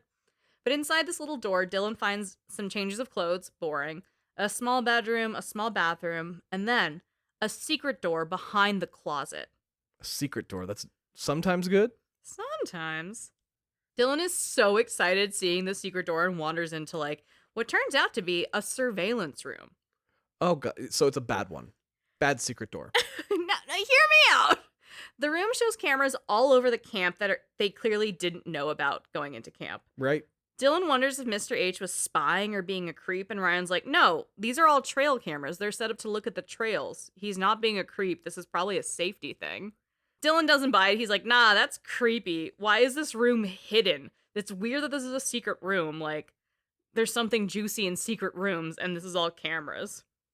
Ryan really pushes to drop it in defense of Mr. H, and Dylan's like, whatever. That's a really good point, though. Why is it behind a secret wall? Yeah, like, it could just say security and be its own room, but it's, like, hidden in his office. Yeah, that is a little creep. Dylan can hang out, watch the cameras, and something spooky will happen if you linger here long enough, but it's okay to move on. What's the spooky thing? You get someone showing up on a camera really quick and out of nowhere, and it's very spooky. Oh, I love that. As Dylan's leaving, he sees some mail that was actually addressed to Laura and Max sent to the camp, those counselors that never showed up. Mm-hmm. So weird. After the phones are charged and leased out of the red zone and in the green, Dylan and Ryan head out to the bonfire. Out in the woods, Nick and Abby are on a mission for firewood to heat up their romance. Everybody's trying to get it in tonight. I know, but they're all being very polite. Abby's like, oh, it's so nice being here without the kids. And Nick mentions that the kids seem to like her during her art classes, which is way out of the way from most of the camp. So Abby's like, oh, you came to my classes? Oh my God. So sweet of you. They make bad conversation about finding good sticks for firewood and what they're going to do in the future with their lives and shit. Nick is like, I just try to roll with the punches and let fate take the wheel. Abby's like, that feels pretty convenient. Okay.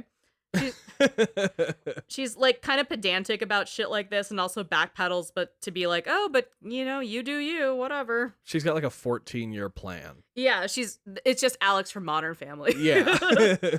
Farther down the trail, they come up on this gorgeous sun setting through the woods across the lake.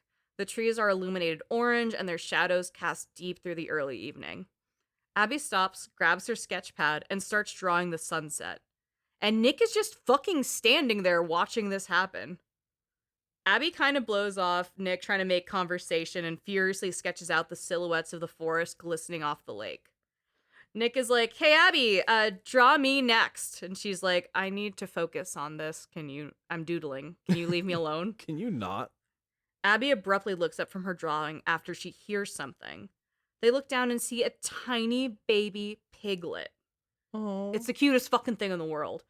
Abby runs over and starts petting him, saying, oh my God, he's so cute. There's something just freaking adorable about a baby pig. And not adorable about a big one. No, adult pigs are just really gross looking, and even the clean ones, but Yeah. the baby pigs or a teacup pig, oh Holy my God. shit, unreal. Nick tells her to hold on as he approaches something in the bushes. And as he does, the mama pig jumps out. I was going to say, if there's a baby, there's got to be a mama. Oh, that's the rule of the forest.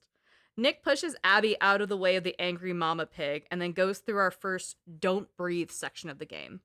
Now, I'm going to take a step from the narrative for a second just to describe this. So, to backtrack, Until Dawn was a PlayStation 4 exclusive, and it took advantage of the haptics of the specific controller that came out with the 4.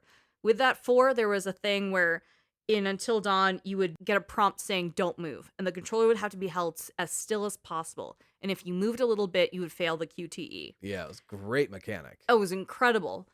It's what I think of when I think of Until Dawn. Yeah. Now, because this came out across the Xbox family, the PlayStation family, and on PC, they have no way of controlling the haptics across there to have an even playing experience for everything. Right, because a lot of those controllers don't have the light bar. Yeah, or if you're just doing PC, what are you going to do? Be like, I'm going to stand next to my space bar and not move? What the fuck? So with the Quarry, they do a mechanic called Don't Breathe, where you hold a button down to hold your breath while you're in danger. And it functions in the same vein and in the same spirit as the Don't Move prompt, but it's just holding down X. And it's just a single button. Yeah. Ooh. Yeah. Which feels like one step forward for accessibility, two steps back in terms of gameplay. Yeah. Which is my biggest criticism of the game. It would be really different if it was like testing the pressure of how hard you hold down X or something, but yeah, or there are some button mash prompts in there. Maybe it could be like a double button prompt or something, so it's like you can engage. I don't know. I'm not a game designer clearly, but I did feel a little let down in that section in terms of gameplay. Or at least like the yoga section in Grand Theft Auto 5. Yeah, which has translated across all of those same platforms. You're right. Yeah. Anyway, it's a watered down version of Don't Move, but this comes up a couple times. The mama pig sniffs Nick and snorts and walks away as Nick jumps up and runs to Abby. Abby starts giggling at the interaction, and Nick tells her that pig almost mauled me to death. And Abby's like, little piggy, oh! It was a pig, not a boar. Yeah. Nick and Abby pick up their sticks and figure they might as well head back to the bonfire. They've got a fun story and a whole bunch of wood to burn. Over at the fire pit by the shore, Caitlin is getting the pit ready with some sticks she found, which are really good sticks. I don't know why they went off when Caitlin can do anything she needs to. She picks up her phone and is like, yep, still no service, but she snaps a shot of the building on the island just over on the other side of the lake. Mm. It looks like there's a light on in the treehouse, which is weird, but everyone should be gone by now. It's probably nothing. Dylan comes in and is like, hey guys, guess what? Mr. H is a creep. There's cameras all over camp. Ryan is like, hey, no, it's just their trail cameras just for safety. It's probably an insurance thing. Leave it alone. I'm sure half of them already think he's a creep anyway. Yeah, Caitlin's like, honestly, that's reasonable. I get it. Anyway, Caitlin reminds Dylan and Ryan that this may be the last night that any of them see each other. Oh. Because they're gonna die? Because they're going to college. Nick and Abby come up with all their firewood, and Abby tells everyone how brave Nick was when the hog attacked them. Coming out of the store, Emma and Jacob come in with a bang as Emma shoots the shotgun to alert them of their presence. I'm here, bitches. Yeah, just the influencer being like, look at me! I'm loud. Jacob is pushing a wheelbarrow full of watermelons and some random bottles. Caitlin is immediately mad about the gun, and she's like, you better fucking watch it. I do not care for that shit. I love gun safety. Nick spies the peanut butter pops and gets so excited that he looks at them, and he and Jacob immediately jump into the song and dance. They both know it. I mean, anybody that knows a good jingle, everybody knows the good jingle. And Nick's Australian. This is an international snack. I mean, it's apparently a very important peanut butter snack. Yeah. They decide to fight over the bag of butter pops, and Jacob takes the gun from Emma. He offers to do a shoot-off for the bag. And Caitlin is like, what the fuck? Can we not play with guns right now as we're gonna start drinking, you fucking idiots? Yeah, but we're gonna shoot the guns before we start drinking. Yeah, this does backfire, and Nick agrees to the shoot-off. Caitlin snatches the gun from both of them and decides she's gonna be the judge for the shoot-off for the butter pops. She makes them promise to be good, and the three of them go off to shoot for candy. Caitlin sets up a little shooting range with some bottles and some watermelon and yells at them to shut the fuck up and listen to her. Jacob does lean over to Nick and is like, is it me or is she hot when she gets like this? Caitlin heard that and screams, I'm always hot, pencil dick. That is Brenda's song to a T. I fucking love Caitlin so much. Jacob asks Nick about spending time with Abby and like cheers him on, like, I know you have a crush on her, go get you some. Nick is coy and he's like, she's cool and she's smart and I have a good time flirting with her. Caitlin yells at them about gun safety, and then this just turns into the gun shooting tutorial, but it's fun. Hey, at least you get a gun. Nick goes first, and then by the time it's Jacob's turn, Jacob gets disqualified for accidentally pointing the gun at Nick. That's like the first rule is you don't point a gun at someone. You never point a gun at anything you don't intend to destroy. Yes. Unless you're a cop. Oh, God. But you never do that. Caitlin sees all this, snatches the gun away from this irresponsible child, and then expertly snipes every last target. So plot twist, neither of the boys get the peanut butter pops. Caitlin does. Good for you, bitch. She doesn't even know this jingle. She does. Oh, she does. She reveals she does know the jingle. Ah. She's just not a fucking dork and won't do the dance for you. She's not your monkey. A bit later, the sun goes down and the full moon comes up to illuminate the entire camp. The counselors are sitting around the fire together, kind of on the beach of the lake, one last time for their last night at the quarry. Dylan pitches to the group a game to make some memories before the end of summer, which of course is Truth or Dare. The classic game. Oh, yeah. Dylan also makes it clear that if it's a dare that includes a kiss, everyone in the party must consent. Like, I really appreciate that this game is like, do not kiss anyone, do not coerce people into kissing each other. If you're gonna do this shit, be polite. Yeah. Now, Dylan goes first, and his first contestant is Abby, who chooses Truth because she's a fucking virgin. Dylan asks her if she's ever had sex. He asks her if she's a virgin. Abby starts stumbling and looks fucking panicked. Oh. And then Dylan sees this and is like, oh, that was too far. Backtracks and is like, have you slept with anyone at camp? She says, no, I absolutely have not. But everyone knows what she meant by all of that. Yeah. The V card is hanging around your neck, and that's okay. Do it when you feel comfortable. Right. It's okay if you're a late bloomer. It's okay if you're not a bloomer. It's okay to be ace. Live your life. Honestly, you're in a horror movie. It's probably better you don't have sex right now. Yeah, traditionally, you're in a good position, baby girl. Yeah. Truth or Dare goes on for a few rounds until Caitlin dares Emma to kiss Jacob, her ex, or Nick, Abby's crush. And Abby's like her best friend there. Like, what the fuck? Now, Emma's been kissing Jacob all summer. So Jacob gets cocky and is like, don't worry, Nick, I got this. Emma is like, no, the fuck you don't. Ooh. Walks over to Nick, and just as she does, Abby is locked on, eyes on Nick. Like, no, that's my man's. Emma sits on Nick's lap, and they full on make out. Nice. And Jacob is like, you guys. And they don't stop until the second time he yells. Oh, he is mad. Nick looks down at his feet while Abby looks like she just got the wind knocked out of her. Emma gets up, sits back down next to Abby, leans into her, and she says, he's good. After this, Abby just stands up and darts off into the woods. Oh my god, the poor girl. Jacob gets mad at Nick and starts yelling at Nick for some fucking reason, and then also storms off into the woods. So now sad virgin Abby and jock masshole Jacob have just darted into the woods, angry that these two people kissed each other. Well, I am hopeful for one of them. I hope you're hopeful for Abby. Sorry, it's just so funny to me that they both storm off in opposite directions, and everyone's like, are you fucking serious? Everybody's just a big baby. Emma yells after Jacob to grow the fuck up. She then looks at Nick and she's like, you should probably go find Abby. I'll go find Jacob. And sure, gang, let's fucking split up again. Caitlin is like, so does anyone want to play Parcheesi? And I saw that scene. She really does say Parcheesi. Yeah. From above, we see Jedediah and Bobby Hackett walking in the woods. They look down at the bonfire and the campers, and Jedediah says, oh, fuck this.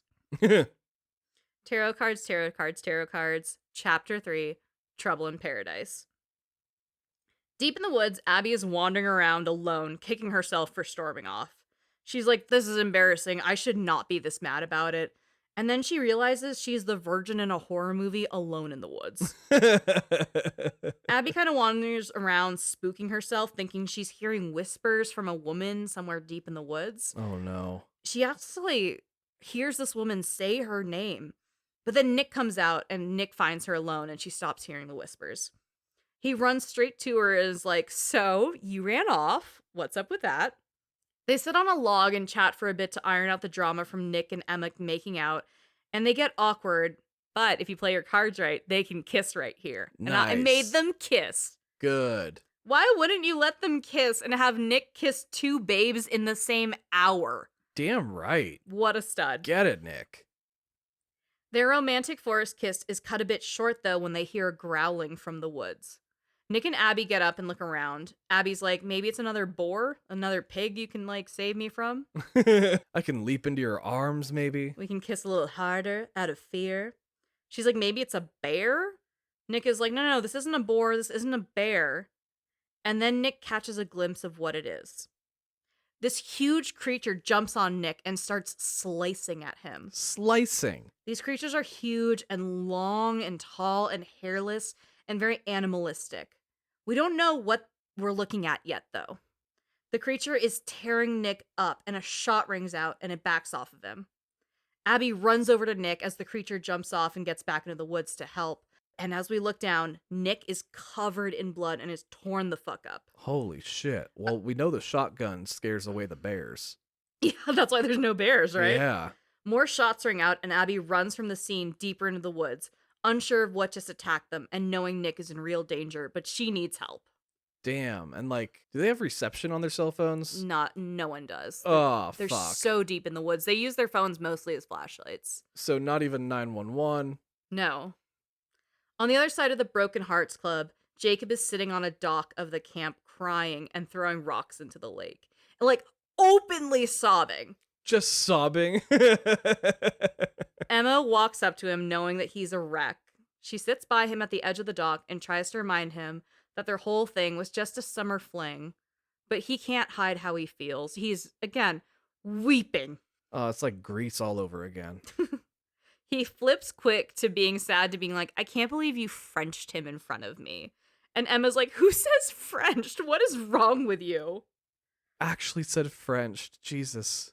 She tells him to get over it and lighten up, but he's so distraught. It's so high school. To pivot and selfishly to have some fun so she's not standing next to a man who's just sobbing, Emma's like, you know what? Fuck it. We're still here. It's still summer. Let's have some fun and get in the lake. Jacob's like, okay, fine. I'll get in the water with you. You're beautiful and I love you. There was no swimming in the lake allowed because of Mr. H's rules, so this is like extra rebellious. Yeah, it's probably full of leeches. Yeah. Now there's a little like boathouse, lake house thing right behind the dock, so she's like, you go get some towels. I'll get ready for here. Jacob pokes around in the lake house thing and he sees a newspaper article about some missing hikers from a few months ago in the area. Weird. There's 2 of them. We found 2 backpacks. That's interesting. But it's also not the other 2 camp counselors that never made it. Correct. This is a separate 2 hikers. Thank you for calling that out. Too many missing people. Too many missing pairs. Yeah. This is not where you go on a date. And we're about to go on one. Yes. There's no towels to be found, which annoys Emma, who's already in her underwear. Jacob's like, if there's no towels, can we just shake it out doggy style? Doggy, that's not doggy style. He's not good at stuff, Tom. That's not what doggy style is. No wonder she broke up with you. He thinks doggy style is just shaking really hard. She's like, we are not doing this. I'm like, this isn't fun at all. Jacob gets down his underwear to join Emma in the lake for a quick swim for old time's sake. He cannonballs into the water, which is very cold, and he and Emma get to splashing each other. Just, horny youth things. Splashing, flirting. Yeah, splashy splash flirting. Jacob hops out of the lake on the dock for a bit and then realizes, fuck, he dropped the rotor arm in the splashy splashes. Jesus Christ. Emma looks around and doesn't see him because he swam over a little bit, figures he left, and she's like, what a dick. I'm gonna go to the island and have some fun. Jacob, meanwhile, is like, shit, I have to go get the rotor arm, so he dives into the lake after it. He's underwater, that's why Emma can't see him, but she's like, what the fuck, all right, bye. And how far out is the island? You can swim to it, it's kind of a pain in the ass. It's far enough that you do have to swim or grab a boat, and it's short enough that you can take a zip line from the island back to shore. A zip line? So I want to say maybe 50 feet? Okay. 60 feet? It's gonna be an annoying swim. It's an annoying swim for sure. You might be a little winded when you get there, but it's not unreasonable. Okay. So Jacob dives down in the water, and down under the water, he sees all these chains and wires that are just kind of rooted in the lake coming up, which is crazy. And I guess that's why they didn't want us swimming there, because we'll get caught up. Yeah. But as he dives down deeper, he sees a bloated corpse tied up in all the chains and wires. Jesus Christ. No wonder there's no swimming here. He's like, holy shit, because he's been splashing in this lake all summer, and now it's corpse water? Yeah. Is this the missing hiker, maybe? I don't know who the fuck this is. Anyway, he misses the rotor arm, but is like, holy shit, I just saw a dead body. I need to process that more than anything. Yeah. He gets out of the water, and he's like, where the fuck did Emma go? God damn it. You disappeared first, dick. Back at the campsite, where everyone is having their bonfire, Dylan is like, Well, Caitlin, you really fucked everything up for everyone. Caitlin is like, yeah, but aren't they all paired off and talking right now? Did I fix it? She's like, am I Cupid? Now it's just Dylan, Caitlin, and Ryan, and they're like, well, we can just keep playing the three of us. Ryan goes to ask Dylan truth or dare, but they start hearing Abby screaming, and they're like, wait, hold up, no, put our horniness aside for a second. She's just seeing a penis for her first time. They don't think that, though. Ryan and Caitlin run after the scream while Dylan stands by the fire just in case, she comes back. They run into Abby, who's screaming and running and has splashes of blood all over her. Oh, shit. Caitlin hands Ryan the gun that she won in the peanut butter pop shoot-off and tells him to go after Nick. Caitlin goes to Abby to bring her back to the campfire to calm her down because she's fucking frantic.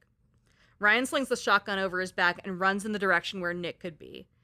He sprints through the woods, and then Ryan comes up on a bloodied and battered Nick, who is being picked up by his neck and dragged off by Bobby Hackett. Oh, shit. They don't know Bobby. Bobby is big and quiet and is also covered in blood. Is that the one Ethan Suplee is playing? Yes. Okay. So this is a big boy. And even though Ryan is pretty close with Chris Hackett, he's like, I don't know who the fuck this man is. Nick can barely speak or open his eyes and doesn't even realize what's happening or that Ryan is there. Ryan points his gun at Bobby to warn him, but Bobby doesn't give a fuck. He's like, I'm not bothered by you. Yeah. Nick kind of looks around and realizes what's happening enough for a second and bites Bobby on the finger. Bobby flinches and then, without saying a word, picks up his pistol and shoots off the rest of the finger that Nick had bitten. Oh, Jesus, this dude's hardcore. Bobby lets go of Nick and storms back off into the dark of the woods. We don't see him again. Oh, I hope not. Nick gets on his feet and can barely put a sentence together. Ryan puts his arm around Nick and takes him back to the bonfire. On the other side of the campsite, an upset Jacob is running through the woods. He's still in his underwear after taking that lake dip and is out of breath from sprinting. He just saw a body. He's alone. He's stressed the fuck out. As anybody would be. From behind, he hears the sounds of an animal squealing and realizes he's not as alone as he thought he was. There's a mama pig. It's the daddy porker. Yeah. He quietly starts to check his perimeter and accidentally walks into a trap. Now, this is one of those traps where you put your foot down and a rope shoots you up into a tree and you're hanging upside down.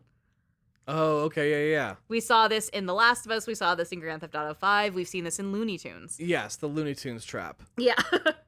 From the darkness, Bobby Hackett reappears. Sorry, I lied. And starts to inspect Jacob. Bobby whips out a big knife and threateningly cuts Jacob down. Oh. Jacob asks what's happening, and Bobby says, be quiet, and then gets out a vial of blood and pours it all over Jacob, including down his throat. Down his throat? He tells Jacob it's for his own good. Bobby gets some kind of ping on his walkie-talkie and then disappears back into the woods. Jacob gets up, covered in blood, still in his underwear, and sprints away into the night. Oh, what is Bobby up to? I don't know, but it's time to check out our fortune teller. Okay. After this, it is chapter 4. Don't panic. Back at the bonfire, Abby is frantically telling Caitlin what happened and what she saw happen to Nick. Caitlin picks up Abby's sketch pad and asks her to draw what attacked them.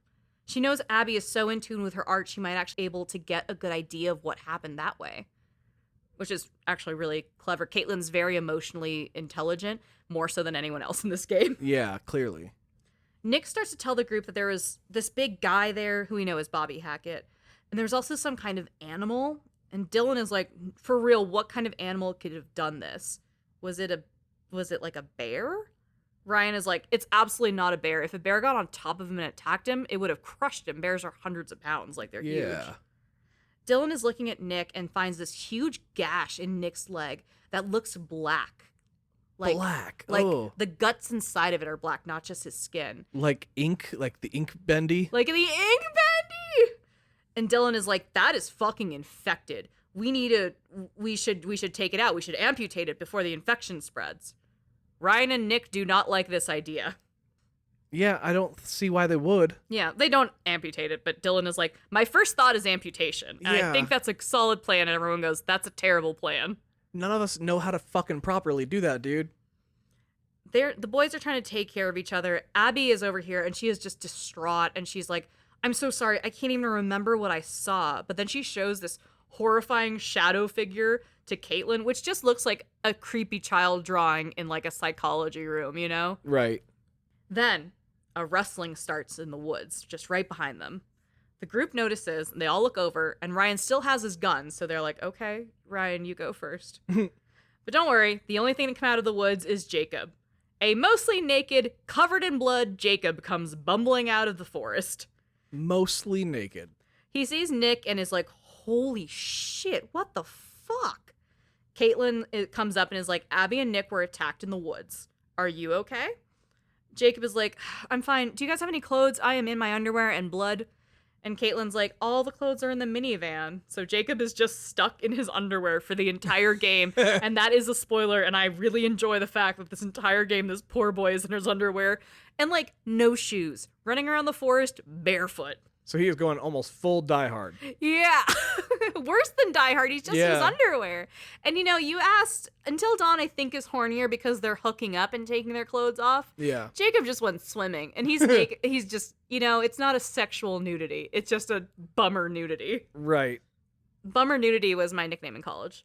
Ryan asks where Emma is since he assumed that they went together. And he says, I think she's on the island from their night swim. Caitlin is like, are you sure she's on the island? Because I think I saw something there earlier before the fucking bonfire. That's probably nothing. She's probably alone. Everything's probably fine. Oh, no. Caitlin's like, hey, so you're covered in blood, Jacob. What's going on? And Jacob goes, oh, no, it's not mine. It's from this strange man who had a bottle of it. It's a whole thing. And then he remembers he saw a dead body in the lake not that long ago. And everyone is like, tonight is bad. Tonight is real bad. His ADD is just firing off because he's just, how does anybody take anything seriously? He said, like, I'm naked, a man covered me in blood, don't worry about it. Also, I saw a dead body. Yeah. All in that ridiculous Boston accent. All in that accent while his, like, balls are slipping out of his shorts and shit, you know? We don't see that, but in the real life version, I imagine that happens. Yeah. Jacob tries to grab Ryan's gun, and he's like, I'm gonna go to the island and save Emma. I need this. Ryan is like, oh, absolutely fucking not. We have a hurt friend, and we need to get him to the lodge. He can't walk. There's 5 of us. We have women. Like, he doesn't say women, but that's the implication of right. Like, dude, don't take the gun away from the group. They fight a little bit, and then Caitlin tells them to shut the fuck up. The group is keeping the gun. Like, if the trolley problem is happening, we're going to at least protect the larger group. I guess that's where she stands on that. Right, because she's part of the larger group. Yeah. Caitlin tells Jacob to shut the fuck up. If Emma's on the island, she's fine because the animal's not on the island. And an animal reasonably couldn't swim there. Like we said, if it's that long where it's kind of annoying for a person to swim. Right. Animal's definitely not getting over there. Jacob throws a fit and goes, well, I'm going to the fucking island. And they're like, have fun, dude. I can see your nipples. It'll probably wash off some of the fucking blood if you get there. Using the wheelbarrow, or barrow, that Jacob used to drop off the fruit and beer to the party, the group puts Nick in the same wheelbarrow and takes him back to the lodge for safety, which I think is very clever. Yeah. I don't want to carry him. Now back on the island, Emma's there, wandering around alone, and she's vlogging herself, talking about her summer and how she's feeling all alone tonight. She's also still in her bra and underwear from her night swim, so, like, good for you, bitch. I did see this scene over your shoulder, and it was so damn ridiculous. Why? Like, I was just like, there wouldn't be enough money in the world to get me to explore this island fully clothed. Yeah, fair enough. Especially at night. And she was, like, stoked, willingly out there in her underwear, just like, hi guys, so I'm wandering through this dark, forbidden forest. It's a full moon out. It's really scary. I hear all sorts of weird critters out in the distance. Let's go explore some more. And then she intercuts with, like, so Jacob and I broke up because, like, we're going to different colleges and I think he wants to do long distance, but I just don't think that's feasible because I'm hot. So her vlogging is therapy. Yeah. She just unloads on people just to, like, in her vlogs and TikToks and shit like that. And she's like, you know what, actually, Jacob's kind of fucking annoying. He cried a lot tonight and, like, I just want to be rid of all this. I want to enjoy my life. I want to go up to that treehouse. I'm going to film some really sick lake footage for you guys, and it's going to be fun. So she goes up to the treehouse, which is that same house that Caitlin saw earlier with a light on. Yeah. And in the treehouse, she finds a set of car keys marked as police car keys, which is weird. Why would a cop be on a treehouse on the island? Or why would his keys be here? But also, is there a car nearby? No, Okay, then. there are no vehicles on the island because it's a fucking island. That's true. Interesting. Anyway, inside the treehouse, she vlogs herself looking around and then notices there's a couple bags here that she doesn't recognize, which is weird. And then there's also some weird noises going on above the treehouse. Crazy. But Emma's like, I think this is a good opportunity to explore. Because as beautiful as she is equally fearless or dumb, whatever coin you want to land on there. Yeah, it's a really fine line with that one. She goes through the bags and finds some clothes to finally put on after trudging through the woods all night in her underwear. And she also finds a taser, which is very fun. I like a good taser in a video game. Yeah. She then figures there's something upstairs in the treehouse behind the trap attic door. It keeps making noises, so she's like, let's see what's up there. Could be creepy. She vlogs herself going up to the trap door, and when she lets the door down, one of the same creatures that attacked Nick and Abby tumbles out of it. Oh, shit. Emma's vlogging this, freaks out, and then tases the creature, and then takes a photo of him on her phone to be like, let me figure out what this shit is before running away and jumping on the zip line to escape. Hold up, for the Insta. Yeah, fully. She's like, zap, zap, zap. Does she take a Snot. selfie with the creature with, like, peace sign up like it's a fucking Spider-Man camera? It is not a selfie. It's just a Yui. She did the back-facing camera where there's no front-facing anything. She had the flash on. Like, yeah. This turned into a found footage horror real fast. But, like, bless the influencer for having the wherewithal to be like, do it for the gram. Yeah. Content, baby, content. So she takes a zip line down off the treehouse back down to, like, the floor of the island. Once she lands, she sprints, but she's met with the same creature caught up and now hunting her. She dashes through the island a bit, but ends up back in the treehouse and hauls ass up to the attic through the trapdoor to get away from the creature. She gets up, she closes the door, she locks it shut, and she's like, well, this is my life now. Cool. Back at the lodge, the whole group has made it out, and they have a bleeding and bloodied Nick just, like, kind of dumped on the ground because he can't move, and they just hauled him through the fucking forest. Yeah. Abby's next to him, and she's like, are you in pain? And he's like, I'm honestly just crazy hungry. Abby's like, okay, I'll figure something out. Let me get you inside. We'll get you by the fire, and we'll rest a little bit, okay?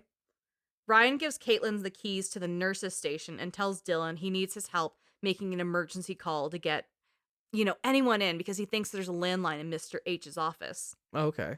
In the office, Ryan pushes Dylan to make the call for help on the landline and then asks who they should call. Dylan says, let's call 911. I'm sorry, what? This confuses and angers Ryan. Me too. Ryan's like, first of all, no one says that, so we're just gonna fucking move on. 911? Dylan's a weirdo and I love him. That was the call sign for one of the most popular radio stations in San Diego. Oh, 911? But 911 for 911? I said 911 earlier. But it was 911 for Dylan. It's okay. Ryan is equally as angry as you are. He's like, no one says that, you fucking weirdo. How dumb is Dylan? Yes. Okay. Ryan's like, so what do I say? Hi, 911, my friend got attacked by a bear, or maybe not a bear, and we don't know how smart they are, and we need backup. And Dylan's like, Dylan says, yeah, that's good. That we should open with that. That's a good one. Bear attack, yeah. Lead with bear attack. Ryan picks up the phone, hears 911, what's your... And then the line cuts out. Oh, god damn The it. phone is dead now, just as they try to call 911.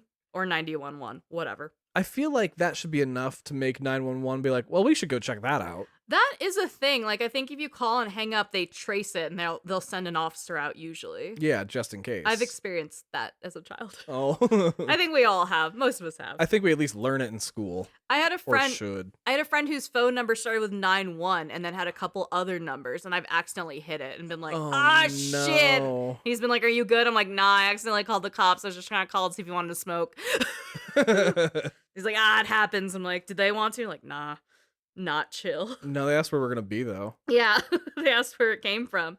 Anyway, Dylan and Ryan are like, well, the phones are down. That sucks. But Dylan mentions the radio hut from the PA announcements that he used to do has some equipment, and maybe they could get out some sort of radio station, like signal out to like truckers and shit like that. Sure. Ryan's like, okay, that's great. Hey, put down the gun. And we see that Dylan took the opportunity to grab the gun off of Mr. H's wall now that they could actually use it. Dylan promises to put it back when they're safe, and Ryan is like, okay, considering the circumstances, please just be safe, okay? Just don't point it at anybody. As they turn to head out of the office, the power to the whole lodge cuts out. Oh no. Ryan says maybe it's a bear? Dylan is like, why do we blame everything on the bears? Like, and now what if the bear is like waiting for us in the hallway? It's like a Jurassic Park bear. Yeah. Clever bear. Yeah. Ryan is like, okay, fair. I got you. Let's get strapped and ready, and no worries. There's no bear here, so they're fine for now. Dylan and Ryan talk quickly about giving a gun to Caitlin so she's protected back there, which is a good idea for each group to have a gun. So Caitlin's going to stay at the lodge with Abby and Nick, who are hurt, and she'll have a gun, and then Ryan and Dylan will have another gun, and they'll go to the radio hut. That's smart. Everyone's covered. Ryan tells Dylan if he's nice, he'll let him hold it. Dylan says, don't write a check that your ass can't cash. Ryan looks at him and says, his ass has quite the bank account. Oh, damn. So he's starting to let his guard down and be a little fun, which I love. Okay, he's stealing some lines from some podcasters. And that's flirty. Yeah. That's straight up flirting. This moment of romance is cut short by Caitlin, who's like, hey guys, what's going on over here? So Ryan and Dylan head off to the radio tower, and Ryan has the gun. And then Caitlin has Dylan's gun from Mr. H's office back at the lodge. Back on the island, Emma is like, holy shit, I'm not alone. That sucks. And then she spies one of the longer zip lines that actually goes off of the island back to the main shore. Got it. It's just really far away, and the actual thing that you hold is kind of in the middle of the line. So she has to crank the zip line arm back to her on the island. And this crank is loud as fuck. So she's got to do it quick. You can either go quick and it'll bring the creature over very fast because they can hear things very quickly. Or if you go slow, it makes less noise, but it takes longer, and it's very, very scary. Oh, that is stressful. I love that they give you a choice, though. Yeah. And I started off, I was like, slow, slow, fast, fast, I think. But I still made it off the island in my run. I did not kill Emma here. Not here. It's very easy to kill Emma here, though. Is this one of her 10 death spots? One of her many deaths. Oh, yeah. Either way, the creature finds her and runs the fuck up on her, but Emma makes it just in the nick of time across the lake and back to the main shore from the zip line. Hell yeah. Leaving that creature back on the island. Hell yeah, Emma.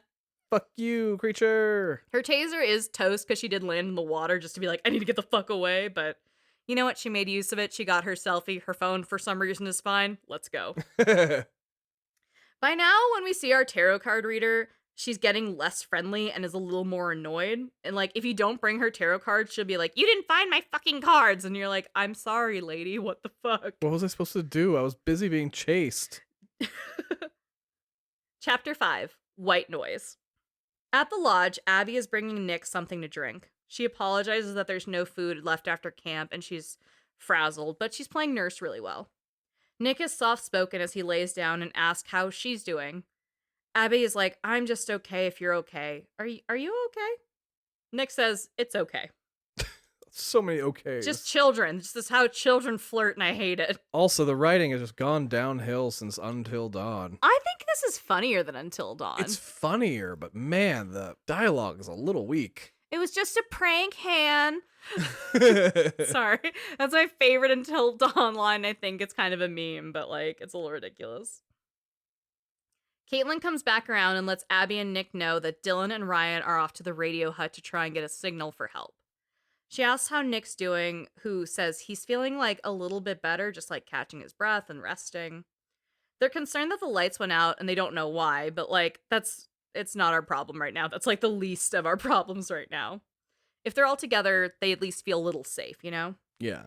They then hear heavy footsteps upstairs in the lodge. So they know that they're together, but they're not alone. Cool. Nobody's ever fucking alone in this game. You can't say you're alone because that'll summon someone. Right. Caitlin's like, you guys stay here. I'm going to go investigate. Nick and Abby are together in the nurse's lodge, which is like kind of under the main part of the lodge. So they're reasonably secured. And Caitlin's like, I got this. I've got the gun. I'm in charge. Type A, bitch. But they should be sticking together if one of them has the gun. That's my concern. Oh, yeah, that's valid as fuck. Anyway. Caitlin creeps up the stairs in this pitch dark lodge with the gun from Dylan and Ryan. She cocks the shotgun and gets it ready for whatever she's about to run into.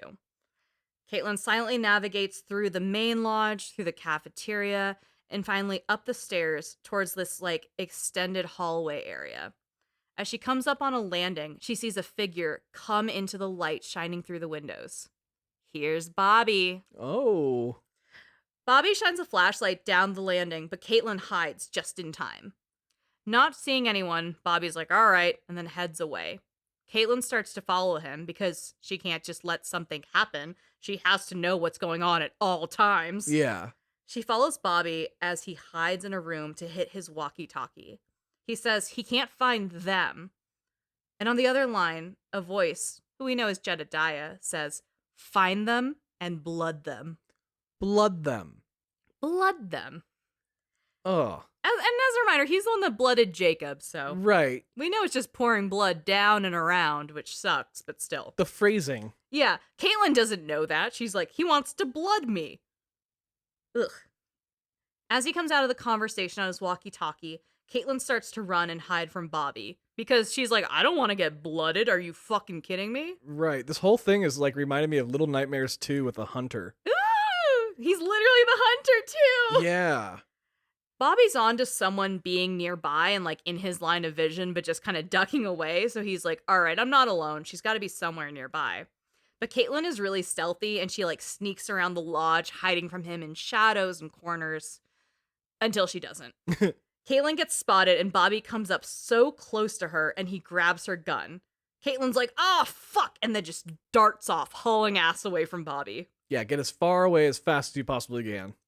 Back in the nurse's station, Nick is like, so this summer was like totally cool, but now this is like the last time we'll see each other. Abby's like, yeah, okay, what are you asking for? What is this conversation? And Nick is like, that wasn't very smooth, was it? He's like bleeding out. And like Abby is too worried to be horny. And Nick is like, man, everything is feeling weird. I don't know what's going on, but it all just feels like crazy right now, right? And then he starts to get aggressive with Abby. He's like kind of poking her and asking if, hey, was more gonna happen or are you just being a prude? Ooh. Abby goes, I'm sorry, what did you just say to me? Anyway, what are you, that was all a million years ago. We kissed like 2 hours ago and that was a lifetime ago, man. You almost died. Like, Yeah. Who gives a shit? And then he starts making her really uncomfortable and throwing this like pity party because he's hurt and he couldn't smash her on the last night they were there. Oh, save it, you fucking incel. This creepy conversation is cut short because like they start hearing these weird noises and they're like, oh, that's crazy. And then Caitlin like runs into the nurse's office. She's like, all right, we gotta do something. I'm frantic. Let's fucking go. Nick, can you walk? Nick is able to stand up enough and move a little bit better now that he's caught his breath. So the three of them, Caitlin, Abby, and Nick, all escape out of the lodge and go off into the night to get the fuck away from Bobby. They should have all just stayed in the goddamn lounge. As soon as they heard footsteps and they knew it wasn't Dylan or Ryan, they should have just left. Yep. And been like, let's catch up to Dylan and Ryan. Because 2 guns is more than 1 guns. Now, speaking of Dylan and Ryan, they're still on their way to the radio hut through the woods. Dylan is like, so apparently kids used to bring CD players to camp? Like, isn't that vintage and crazy? Oh my god, no way. Dylan also reveals that he, like, loves science and he wants to study quantum physics. Ryan is like, are you fucking serious? I thought you were dumb and I thought all you cared about was, like, music and, like, you weren't that deep. And Dylan is like, well, when I got to camp, I was anxious and decided to be, like, fun and silly and playful so people would like me. And I'm actually just really into science and STEM, and I got nervous, so I kind of hid behind being the jokester. I totally understand that. Really? Yeah, I wasn't into STEM and stuff like that, but, you know, I was into musical theater in Indiana. Yeah, I get that. Yeah. Yeah. I've always just been very loud about things that I like, so like can't relate. Yeah, I just learned to be quiet about certain things for a while. I can't. Which is why I appreciate being with you. Like I'll loudly just be like, I like this or I hate this. Yeah, and I'm allowed to be the same. Yeah, of course. Ryan is like, oh, that's cool. Yeah, I'm not that deep. Inside the radio hut, Ryan is like, well, this place is fucking disgusting. Holy shit. Dylan goes a little sensitive because he's like, I actually cleaned this place up. It was way worse when I got here. This radio hut was basically abandoned.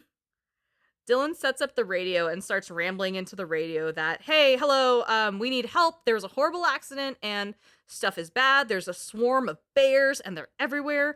Also, there's like hunters shooting at the bears and also the counselors we have. Someone is hurt from the vicious bears. SOS, save our ship. Come on down and help us. Everybody's just blaming it on the bears.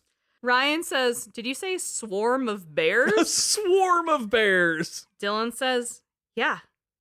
Ryan corrects him and says, herd of bears. Dylan says, yeah, I've heard of bears. Ryan drops it. This is the cast's favorite moment of the game because it's so fucking funny to all of them. Oh my god, that is a truly dumb person moment, and I love it. Dylan just saying, yeah, I've heard of bears, you idiot. See, I genuinely think this is a lot funnier than Until Dawn. Until Dawn doesn't have these comedic moments that are written as comedic moments. Yeah, but these aren't comedies. These are horror movies. Yeah, but we get into this like campier thriller era where you can be funny and you can be silly and you can make dumb puns and things and it still works for who these people are, you know? That's true. I mean, a lot of the really good horror movies also have some great comedy. Oh, absolutely. On the radio, they hear someone talking about them and they're like, hell yeah, okay, wait, we got a signal. And they hear a male voice say, 2 in the radio hut, some in the lodge. And Ryan goes, oh, fuck. We're 2 in the radio hut. Dylan is like, ah, shit, we just told them where we are on the radio. God damn it. They know, the hunters know where they are now. Cool. Ryan is like, okay, let's stay calm. Let's regroup with Caitlin because, again, 2 guns is better than 1 gun. And then we'll be with the group and we'll get back to it and we'll figure it out together, okay? As Dylan opens the door to the hut, he's met with one of those creatures staring at him. And he just slams the door and goes, what the fuck was that? So at this point, you're getting pretty clear visions of the creatures. This one's very fast. Okay. Ryan is like, I got no idea what the fuck that is. That's not a bear. And they're like, cool, there's a creature out there. It's probably the same thing that tried to kill Nick, and it's coming for us. Still gonna call it a bear later, probably. As it jumps on the roof of the radio hut, Dylan says, is it a bear? See? The boys stay still and quiet, hoping it'll go away. But outside the window, they see Caitlin, Nick, and Abby coming towards them. And they're like, fuck, we have to warn them. It's gonna see all 3 of them. Nick's already hurt, and then it's like the 2 girls to carry him. We're fucked. Using the PA system in the hut, they tell Caitlin and the rest to go hide in one of the cabins that are just kind of right there. There's an animal there, and it's going to go towards them. Because Abby and Emma broke down the door to the cabin earlier, Caitlin is easily able to bring the group into a cabin for shelter. Because remember, they're all locked because it's the end of summer. Right. So one of our decisions helped us later. Nice.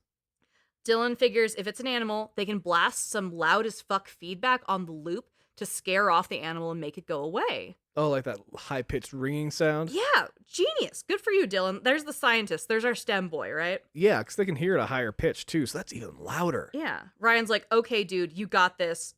Do what you need to do. I'll cover you. Dylan tries and realizes the animal pulled the wire up through the ceiling and he has to go fix it. He's like, God damn it. He fucked up the wire. I'm on it. Dylan reaches up to grab the wire to fix it, but the creature reaches through and pulls him up through the ceiling by his hand to the roof. Oh, no. Dylan screams and kicks and is dropped, and his whole hand is mangled by the creature. Oh, shit. Dylan is screaming, and he's like, it's infected. Fuck, it's infected. You have to cut it off. And makes Ryan grab a chainsaw off the wall to cut his hand off before the infection spreads. Chainsaw! The chainsaw has the word groovy on the side. and infections and what the fuck? Now, if you're not familiar with The Evil Dead, Ash, Bruce Campbell's character, has a chainsaw for a hand, and he says groovy a lot. So having a chainsaw say groovy while you're cutting a hand off, like, it's a perfect Raimi moment. This game is really heavy-handed with the Raimi moments. The fact that there's a Raimi in it and through it. Exactly. He's not even in this scene. So Dylan's missing a hand now, and he lays on the ground bleeding, and he has to kind of lay there holding his stub. Stump. Oh. And instruct Ryan on how to grab the wire and fix the wire and do the PA feedback loop. This works instantly, and the creature hears the noise and starts running off into the night through the woods. Dylan is like, okay, we blew out the speaker, but it worked. We're safe for now. Ryan is impressed and is like, hey, good job. We did it. This is Ted Raimi's favorite scene in the game. He's like, I fucking love when the kid gets his can cut off and all this shit. Because it's a Raimi fucking moment. Like, yeah. Good for you, honey. I'm so shocked that a Raimi loved this scene the most. Dylan lays on the ground and is relieved at work and then goes, oh, fuck, my hand. He looks at Ryan and says, why did you do that? You said to. Ryan says, you told me to. Yeah. And Dylan says, that was a bad idea. Why'd you listen to me? I'm an idiot. Caitlin comes out of the cabins to see Dylan and Ryan and is like, oh, good, the creature's gone. We lost it. Okay. And then, followed by Abby and Nick, the 5 counselors are reunited. They kind of catch their breath. They're like, holy shit. Caitlin looks up and goes, hey, Dylan, what happened to you? Dylan's like, well, it doesn't hurt, but I'm missing a hand now. I was going to say, you lost some weight. Caitlin's like, what happened? But then they hear another shotgun blast ring out. Oh, shit. Then, following those shots, we see Laura, the counselor from the beginning. What the fuck? That went missing with Max? She has an eye patch over one eye and is running through the camp with a gun. What the fuck? So she is like this Mad Max character. It's fully Mad Max, like big, mean final girl energy. Holy shit, what has she been through? The counselors see her, but they're like, none of them have met her. They don't know who the fuck this girl is. Right. But they're like, is she okay? Should we follow her? And they follow her for a bit towards the pool. And as they get by the pool, they see a huge gathering of blood and a body floating. Laura shot someone or something, and someone is floating dead in the pool now. Damn. Abby sees this and gasps and goes right into Nick's arms, terrified. From here, when you see the tarot card reader, she says, that's one less vermin in the world. Oh, fuck. What is happening? Chapter 6, Prayers by Night. Oh, shit. Deep in the woods, still in his underwear, covered in blood, Jacob is screaming out for Emma. He's stumbling through the woods and making lots of noise, so this is gonna go really well for fucking everyone involved. Deeper and deeper in the woods, Jacob starts hearing weird voices whispering between the trees. It sounds like a woman's voice, which is super weird. He wanders around and stumbles directly into Emma, who screams in his face. But, like, mission accomplished. He found her. Hell yeah. Yeah, and they're both still in their underwear, so they're not shocked by this fact. Emma found clothes on the island, so she's covered up. Oh. Jacob's still blood and butts. He just looks worse than ever. Yeah. Emma shoves him and is like, fuck you, you left me back there at the lake all alone. Like, what's going on? Jacob is like, holy shit, can I tell you? Nick and Abby got attacked by a fucking bear. And she goes, A fucking bear. It's still the bears. Emma's like, yeah, me too. But it was like also not a bear. It was out of a horror movie. Also, why are you covered in blood? Jacob goes, oh my God, it's not my blood. There's these hunters. I don't know what's going on. They bicker a little bit because holy shit, they're in a horror game. But then Emma tells him to shut up because she hears growling. It's a bear. Bears are getting such a bad rep in this game. They really are. They turn for a second, then start running into the woods. Jacob is just a bit ahead of Emma, and as they dash through the woods, this creature drops down in front of them. Is it a bear? It's definitely not a bear. This one is tall and dark, and we actually get a good sight of it now, and we see that its eyes are glowing red. They're on this wooden walkway kind of through the forest, and Emma falls off of it, like into the deep forest as Jacob yells, I'm sorry! And they keep running. Oh, God. They're immediately separated right after confirming they're alive. Yeah. Jacob dashes into the woods alone and ends up with his foot in a bear trap. Good. He just took off after she fell. Right? Which is also funny because Until Dawn, there is a bear trap sequence that you go through with a very similar male jock character. That's true. Which I liked, of like, if you're gonna be like a tall, hot white guy in a Supermassive game, a bear trap will inevitably hurt you at some point. Bear traps are like completely underused in media, in my opinion. I think they're fucking horrifying. Yeah, Like, exactly. it's an immediate fucking dismemberment. Should be anyway. It should be. It's not here though, because he's like, ah, fuck. But then he gets his foot free and he's like, I'm in a lot of pain and now there is some of my blood mixing with the mystery blood. This isn't good. Yeah. Fuck. Shit. Now, from the shadows, as Jacob wails in pain, Jedediah, the old Hackett, comes out and hits him with the butt of his rifle. These Hackets keep hitting. They need to start explaining. Because, like, what does blood them mean in larger context, sir? Right, and I have to be real. While they keep knocking people unconscious, their intentions outside of that don't seem necessarily that violent. They could be a lot worse, certainly. Yeah, they haven't been, like, shooting at them yet. Back at the cabins, the 5 counselors see the body of a teen girl floating in the water of the pool. Ugh. It's so scary. Another one bites the dust. Oh my god. So Ryan's like, hey guys, I don't know who the fuck that bitch with the eye patch is, but the girl floating in the pool is Kaylee, Mr. Hackett's daughter. Oh no. And again, Ryan is really close to them. You can even find pictures of Ryan with the Hackett kids, like hanging out as kids and stuff. They've known each other for a long time. This is really hard for Ryan. Well, shit, at least we have a historian on the Hackett family. But just the Chris Hacketts. He doesn't know Bobby. He doesn't know Jedediah. Like, That's true. We don't know the rest of those motherfuckers. Nick is holding Abby closely, and as he is, because Abby's like, oh, I'm seeing a dead body. I'm having a fucking meltdown. Nick is like, oh, you smell so good. I just want to taste you. What the fuck? Caitlin clocks this and is like, hey, Nick, are you good? Nick tells her just to fuck off, and then starts aggressively holding and like smelling Abby. Abby gets really uncomfortable and she's like, no, wait, get off me. He doesn't, and she pushes him and he falls into the pool. Is he on steroids? Is he on a roid rage? Kind of, yeah. Nick hits the water and starts screaming and struggling. And Ryan is like, I'm sorry, what the fuck is happening? I know he can swim. He's like, this is a camp counselor. That was like on the application. Yeah. Caitlin pulls him out of the pool and Nick convulses for a minute on the ground. Abby is like, oh my god, what did I do? I just didn't want him to touch me like that. What the fuck? Abby reaches over and touches Nick and she's like, oh my god, he's so cold. Something's wrong. Like, he must be sick. Ryan instructs them to get in the pool house to warm him up, which is just right next to it. It's a super weird sequence. In the pool house, Nick is laying on some towels by a heat lamp to warm up. Abby sits by him to comfort him and, like, just keep an eye on him.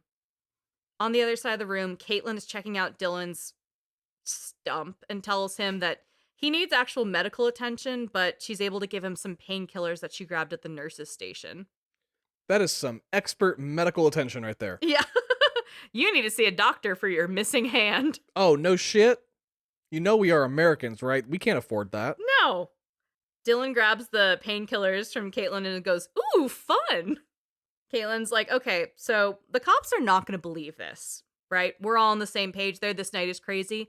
Between all of us, we have to start taking pictures and trace this shit and have some sort of paper trail because it's going to be real difficult to explain that bears did all of this to all of us. What the fuck? What I love is that so many of them have seen this creature. They've all agreed it's not a bear, and they keep calling it fucking bears. They can't comprehend what the fuck they're looking at, and the bears are the real scapegoats of this. This anti-bear propaganda is such bullshit. Ugh. Now, Caitlin, who loves to tell people what to do, is like, hey, Abby, go look around for anything that can make Nick a little more comfortable. Maybe, I don't know, a soup in the pool house. I don't fucking know. A soup. A soup. It's not with lake water. No. Abby starts poking around and finds a really scary drawing of a monster and is like, damn, that's crazy. And then she just, like, moves on with her life.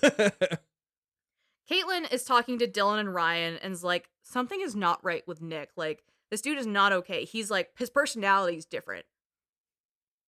She said that when she was trying to help him like clean up his wounds, she couldn't find the punctures from where he was bleeding. He just was like flopping around and moving, and she just couldn't find any abrasions on his skin. The boys are like, maybe it's rabies or something. I don't know if like that water freak out was a rabies thing. I don't really know how rabies works. Yeah, once the symptoms set in, you're dead. They look over at Nick as Abby comes over to comfort him for a bit. Nick is sweating and he just looks really sick. He's like pale, the veins in his face are showing. He looks terrible. Nick asks Abby if she likes him. Abby is really gentle with him since he's like out of his mind, hurt and infected and sick. She's polite and she's like, look, I really enjoyed spending this summer with you. He looks at her and he's like, that's a cop-out answer. He says he's got something to ask her. And he looks at her and Nick says, why don't you like me? Abby is still trying to be gentle since he's sick, but he's really defeatist and is like, you don't like me. I sure know how to pick 'em. And then he calls her stupid. Oh, please save it, fucking nice guy. Yeah, Abby tells him to stop, and she's like, this isn't you, and I'm uncomfortable. Like, you're making me feel bad. Please don't speak to me like this. Nick then grabs Abby by the hand and throws her across the pool house. The whole pool house. Like, across this giant room, and the whole group is like, holy shit, what is happening? Nick stands up, and Abby backs into a corner of the room. She picks up a gun that, like, the boys had left over there and shoots at Nick, who takes the shot and recoils on the ground. He almost immediately starts to stand up, grunting, while Abby screams no. And then we see the skin explode off of Nick's body. The fuck did you just say? The skin pops off him like a balloon popping, and out from where his body was, a creature comes out of him. It is tall. It's 9-10 feet tall. It's completely back. It's skinny. It has red eyes, knife-like teeth, knife-like fucking claws. It runs, it jumps out of the window, and it howls up at the sky, leaving Abby covered in the blood and remains of what Nick was. Holy shit. So, with the howling, it's been... This is where I figured out what the creature was. Yeah, it's been like a full moon this whole time. Yeah. So, it's a werewolf? I will give you a hard confirmation on whether or not it's a werewolf in a little bit. But okay. I might have gotten this a little bit earlier, actually. I think I told you while I was live playing, because I didn't know the twist of this. Right. I managed to skip it for so long, and I was like, Tom, I think it's this because of all these visual clues we keep getting. Not because of the story necessarily, but because of the way things are laid out. And you're like, oh, crazy. Yeah. Well, I think back to Until Dawn, which gave us Right. the Wendigo, right? Yeah, which is not a super common cryptid. Yeah, totally a unique one. I mean, not unique to the game. It's just that it's not one you commonly see at all. Right. But then you give us werewolf Yeah. for the Quarry. All right. So let's check on Emma, who's like the only person not covered in blood right now. She's over at the fire pit where she last saw all her friends and is like, okay, shit. So I've been alone for a long time. Fucking Jacob keeps ditching me because he's a piece of shit. All right. If I were scared in the woods, where would I go? The lodge. I would vlog about it too. Yeah, she's obviously like, oh, and by the way, don't forget to like, comment, subscribe if I live. So she goes over to the lodge because she's like, that makes sense to get to where my friends would reasonably go. Very practical. Totally get it. As she wanders through the woods, she runs into Jedediah and Bobby. They have one of the creatures, the same one that like Nick turned into, hanging by a rope in one of their traps. Bobby calls Jedediah Pa. He's like, hey, Pa. And then they cut the creature down and look over him.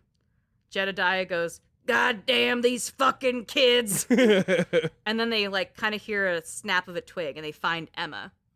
Bobby asks his dad if she's bit and Jedediah doesn't know, but he kind of pokes around. He's like, nah, she's fine. Emma is laying on the ground and then kicks Jedediah and says, get the fuck away from me, and then runs off into the woods. They scream after her. They're like, hey, wait, come back. But she yeets her ass out of there and is like, I'm gone. You'll never catch me alive. Emma runs into the lodge screaming for the group, but no one's there. And she's like, God damn it. This doesn't feel safe. In the pool house, Abby is like, did I kill Nick? Is Nick dead? What happened to Nick? Caitlin and Ryan reassure her she didn't do anything wrong. She did absolutely the right thing. He turned into a monster. Like, she had nothing to do with that. His skin exploded on its own. Off of him. And then a monster came out. Dylan is over there and he's like, I'm missing a hand if it makes you feel better. Why would that make you feel better? Then a knock comes at the door. We hear the voice of Laura, our fabulous final girl, and she calls out, where the fuck is Chris Hackett? Oh, this girl still needs to explain herself. Absolutely, she does. Ryan takes charge and asks her who she is and what's going on. Laura says, I'm Laura Kearney. It's not safe out here. Let me in. Dylan is like, hey, no. Remember, there were those 2 counselors that were supposed to show up. One was supposed to be working in the nurse's office. I think it was her, but her and the other guy didn't show up. Laura hears this through the door and she's like, yep, that's me and Max. We were supposed to be counselors. I was training to be a vet, so I was supposed to work in the nurse's office, but I didn't make it to camp. Please let me in. God damn it. They let her in, but Ryan has a gun pulled on her because reasonably, they don't trust fucking anything, and this bitch is a stranger. Exactly. Laura is covered in rainwater and goops and is rocking a seriously cool fucking eye patch. Yeah, at least she's not covered in blood like everybody else. Yeah, she's her and Emma are the only ones not covered in blood right now. This tarot card reader situation here, it's getting a little more dramatic, and she looks really, like, bored and over it. She's like, all right, let's get your fucking cards read. Not a fun lady. Chapter 7, The Past Behind Us. That's usually where it goes. It's like, that feels like a redundant comment, but go for it. We cut back to June, when we first met Laura and Max and Officer Ted Raimi. Laura is there, bloody, and laying in the floor of a jail cell, completely alone. She's exhausted. She can barely keep her eyes open, but she sees Officer Ted Raimi dragging Max's unconscious body into another cell next to her. There's a brick wall between the cells so they can't see each other, but it's obviously like an open air little prison jail room. Yeah. So they are able to talk and hear each other. Officer Ted Raimi locks Max in and he walks away. He tells Laura, ma'am, this is going to get a little messy, and he leaves. In Max's cell, we see an explosion of blood hit the walls, and then Laura falls back into being unconscious. The fuck? This is the first night. The next day, Laura is handcuffed to a chair in the officer's, main office as he splashes her with water to wake her up. He says, this is an interrogation, and Laura is like, fuck you, eat shit. Laura notices the officer's badge says Hackett. This is Officer Travis Hackett. Oh, shit. He is a fucking Hackett. Everybody's a goddamn Hackett out here. Yeah. Travis Hackett gets aggressive with Laura and demands to know what happened last night and what she saw. Laura's an asshole and she's like, fuck you, eat shit the whole time. Right. He's like, that's enough, whatever, I'm fucking over it, I'm putting you back in your cell. Back in her cell, Laura calls out to Max, and Max is like, I'm confused, but I'm physically okay? Also, why am I naked? She's like, I didn't know you were naked. Didn't he explode? He did explode. He did. But now it's the next morning, so everything's different. Okay. Laura does not know why he's naked. Max is like, so I'm super naked, there's blood and goop everywhere. Are you sure you don't remember what happened? I need some assistance. Yeah. Laura and Max have no idea what's going on, but before Laura can tell Max what the cop's name is, Officer Hackett brings Max a change of clothes, tells him to get dressed. Yeah, he doesn't want to see a naked man. Yeah, a naked 22-year-old boy. What a nightmare. Once dressed, Officer Hackett handcuffs Max and brings him out to interrogate him in his office the same way he did with Laura. Alone, Laura looks around her cell where she finds some scratches on a brick wall. These scratches are a limerick, which reads, while the town of Northkill lay there sleeping, the hag in the woods started weeping. As the bodies decay, the wolves hunt their prey, and the sheriff continues his creeping. Oh, is that the Hag of Hackett Lake or whatever? The Hag of Hackett's Quarry! Yeah! That's a limerick about her. Laura's like, cool, so this dude is such a creep, it made people write poems. Awesome. She also manages to get a loose brick in her wall pulled off and figured she could use this as a hidey hole if she needs it later. The cop brings Max back to his cell and leaves them. Max screams that, "You can't leave us in here," yells fuck, kicks the bars, hurts his foot, and then says, "Son of a binky bonky." Max, you are a big dumb animal, aren't you? He's just a big dumb animal. You have no idea how right you are. The fact that he says son of a binky bonky is fucking insane. Binky bonky. How old are you, Max? 22 years old. Maybe 23. He's grad school aged. Laura's like, so how is your interrogation? Max says he asked a lot of questions, weirdly specific ones like where they were going, how he felt this morning, weird shit like that. Laura thinks it's weird that he asked how Max was feeling. Laura's like, okay, anyway, did you see his last name is Hackett? Like Chris Hackett? Max goes, oh my God, who's Chris Hackett? Laura is like, hey, you dumbass, you know, like Hackett's Quarry, Chris Hackett, the guy that hired us to work at camp, our boss who we've talked to. Gosh, you weren't kidding when you introduced Max saying he has no fucking clue where he is or what's going on ever. At any point, like, I think Laura may have a conservatorship with him or something. Because he doesn't know what the fuck is happening at any point. Max is like, wait, is this a setup? Like, Laura goes, well, maybe it's a camp counselor kidnapping ring. Like, neither of them have good ideas about what's going on. Right. Reasonably. Laura brings up that she's going to get them out of there, and they're going to go to grad school, and she'll get into a veterinary program. And then Max interrupts her saying, I actually didn't get accepted into school. I'm not surprised. Because he's an idiot. Yeah. Laura's like, wait, what the fuck, Max? We had plans. And Max is like, I don't know what to say. I planned on getting in. It sounds like he planned on applying. He did apply, and he had a full rejection letter. Okay. Like, you can find the school rejection letter in the car as Laura really early on when he's fixing the car. Oh, really? And she's just like, why didn't you tell me? And so you bring it up here regardless. And he's like, yeah, I didn't get into school. I'm not smart enough for that. Please let me live off of you, Laura. Oh, big dumb animal. Max is like, hey, don't worry about it. Getting rejected from grad school is not the worst thing to happen this summer. He's like, oh no, that's grade school. I got rejected from grade school. They talk through the bars and try to make sense of what happened, the animal, when Max got attacked, and how weird it was that the only person they ever saw was Officer Hackett. Laura's like, I also smelled like wet fur. Maybe there was a dog at some point. Max is like, no. I remember that thing was fucking huge. It was like bigger than people sized. Laura's like, yeah, no, I remember that thing sinking its teeth into you and tearing you up. And Max goes, yeah, about that. Okay, this is crazy. I don't have a single scratch on me. Like unbreakable. I'm completely physically okay. And Max takes a moment and he goes, do you remember how big the moon was last night? Laura goes, yeah. And Max is like, full moon. What if it was werewolves? So the dumbest person alive pieced it together before anyone else. Truly before anyone else did. He's operating on another level, Tom. We cut to the present, and Ryan interrupts Laura saying, werewolves, what the fuck? Yeah, I feel the same way. Laura is like, that is exactly how I reacted.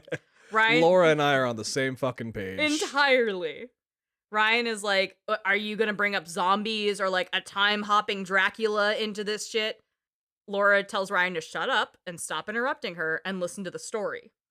Now, originally there was a line here where Ryan asked if it was a Wendigo, but that was ultimately cut. That's a little heavy-handed, You think even so? for this game. Yeah, why would these kids know what a Wendigo is unless they played Until Dawn? Yeah, the only people that know what a Wendigo is are people that played Until Dawn. Yeah, or like big cryptid heads, you know? Or listen to our episode on the show.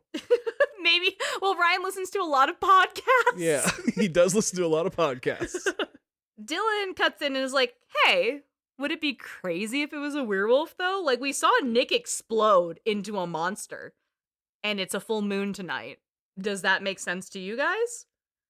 Ryan is disappointed that Dylan offers this and is interested in this werewolf fucking narrative. And Dylan's like, hey, what about your ghost stories? And Ryan is like, that is a literal campfire story, so shut the fuck up. Now she's saying werewolves exist, and our friend is one, so shut up. And Dylan is like, you cut off my hand. Give me some peace here, okay? Like, they're just bickering like an old married couple. It's very cute. Laura hears this and is like, hey, you did the right thing getting rid of his infected hand. She pulls down her eye patch to show Ryan the hole in her head. What the fuck? You don't see it. But you like see her like clearly show off her fucking missing eye and shit. And she says, listen, just shut the fuck up. You need to hear the story for all the information so you know what's happening tonight. Back in the cells in the past, time passes. Officer Hackett feeds them and lets them shower, but mostly Max and Laura work hard to piece together what happened for weeks and weeks. They cannot figure out what happened at all, but they know they have to figure it out and get the fuck out of there. Sometime in July, about a month later, Laura really hits a wall. She says, we need to make a plan. We need to get the fuck out of here. Max is defeated and sad. Laura is like, get over it. We need a plan. We need to get out of here. She's like fucking Dutch Vanderlyn saying she needs a plan and she needs some faith. Max is like, yeah, no, absolutely. I also want to get out of here. But hey, Laura, babe, I could be a fucking werewolf and I could kill you and I could eat you because I could be a werewolf. And Laura's like, yes, that is valid, but let's figure out what's going on and get out of fucking jail. He was already part golden retriever. So. Yeah. Oh. Officer Hackett comes down to see them, and they're like trying to butter him up, but he's really not having it. Laura eventually is like, hey, we know Max is a werewolf. And Travis Hackett gets mad and saying, hey, you don't know the half of it. And then he storms off. What, like it's his problem? Kind of, yeah. He's like very personally invested in this werewolf shit. A few days later, it's the full moon. Officer Hackett is telling Max to take his clothes off. Max refuses, and Officer Hackett tases him. He tells Laura she won't believe this until she sees it. So he takes her out of her cell, puts her in a chair, and handcuffs her to the wall right in front of Max's cell so she can see directly into it. Officer Hackett tells Laura, you want to be a vet, right?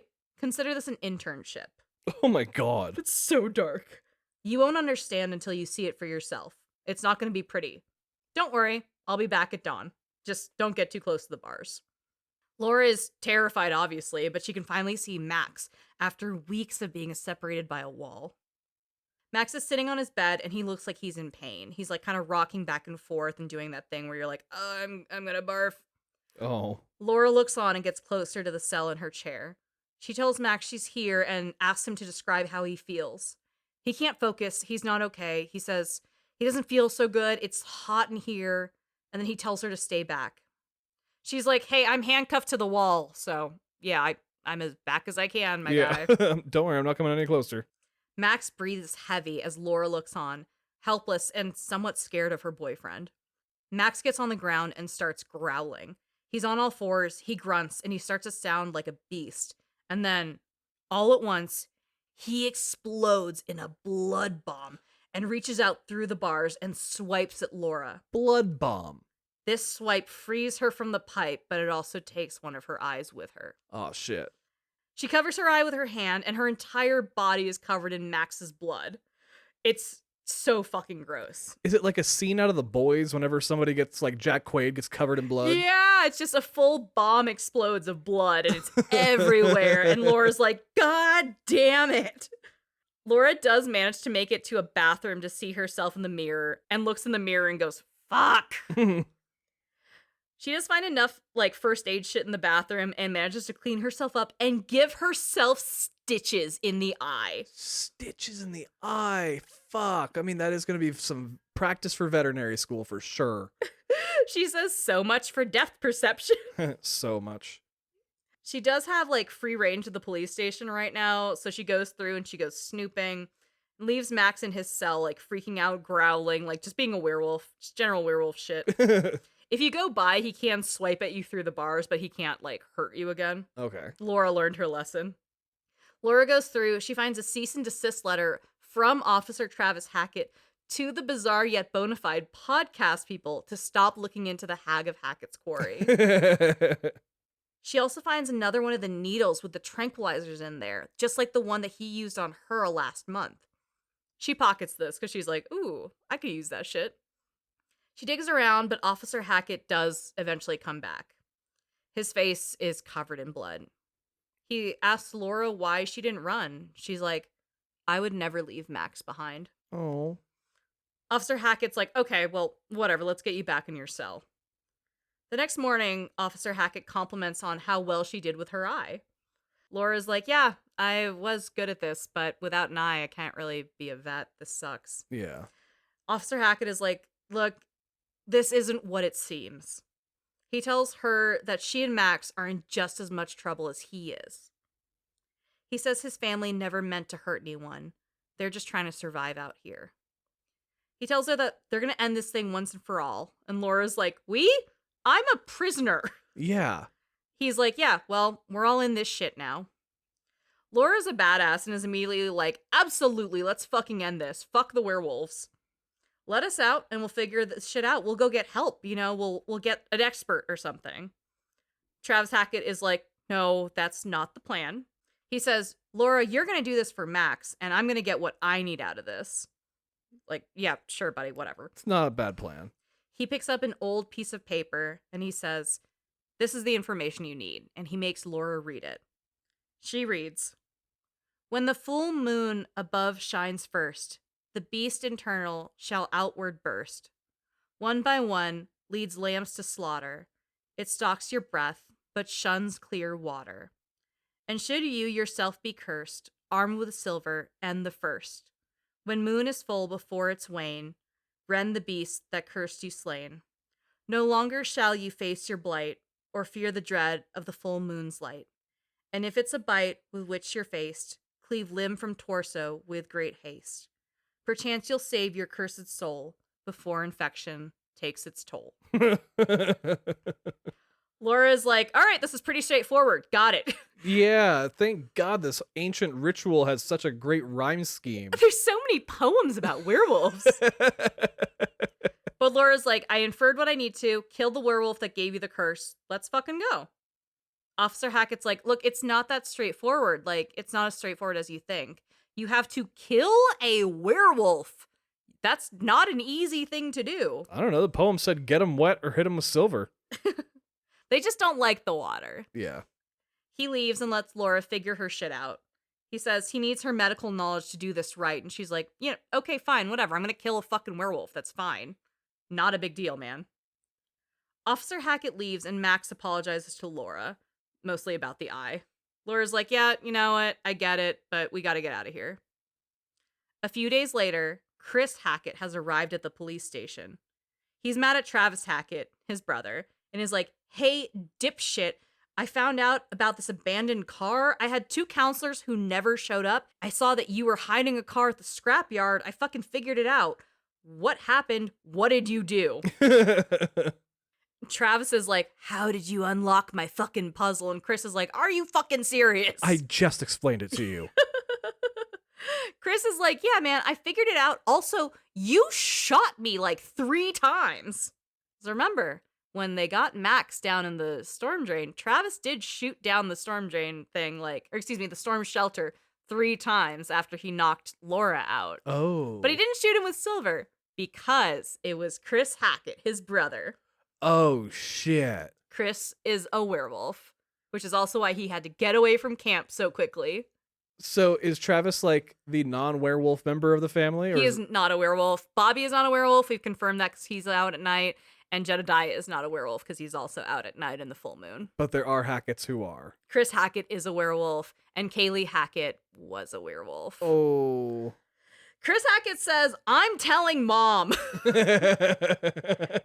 Which is the funniest thing to me when adult siblings are like, I'm going to tell mom. Right. They're like, no, file your taxes. Shut up. They fight and bicker for a bit because Chris is mad that Travis never told him about the counselors. And also he shot him. And Officer Travis Hackett is like, I'm trying to make this okay. Let me figure this out. I'm trying to gather resources so we can kill other werewolves and stuff. And then they both realize they may be in earshot of Laura and Max and, like, walk away. They're like, oh, god damn it. Not in front of the kids. So they're just trying to cover for their brother? What's going on?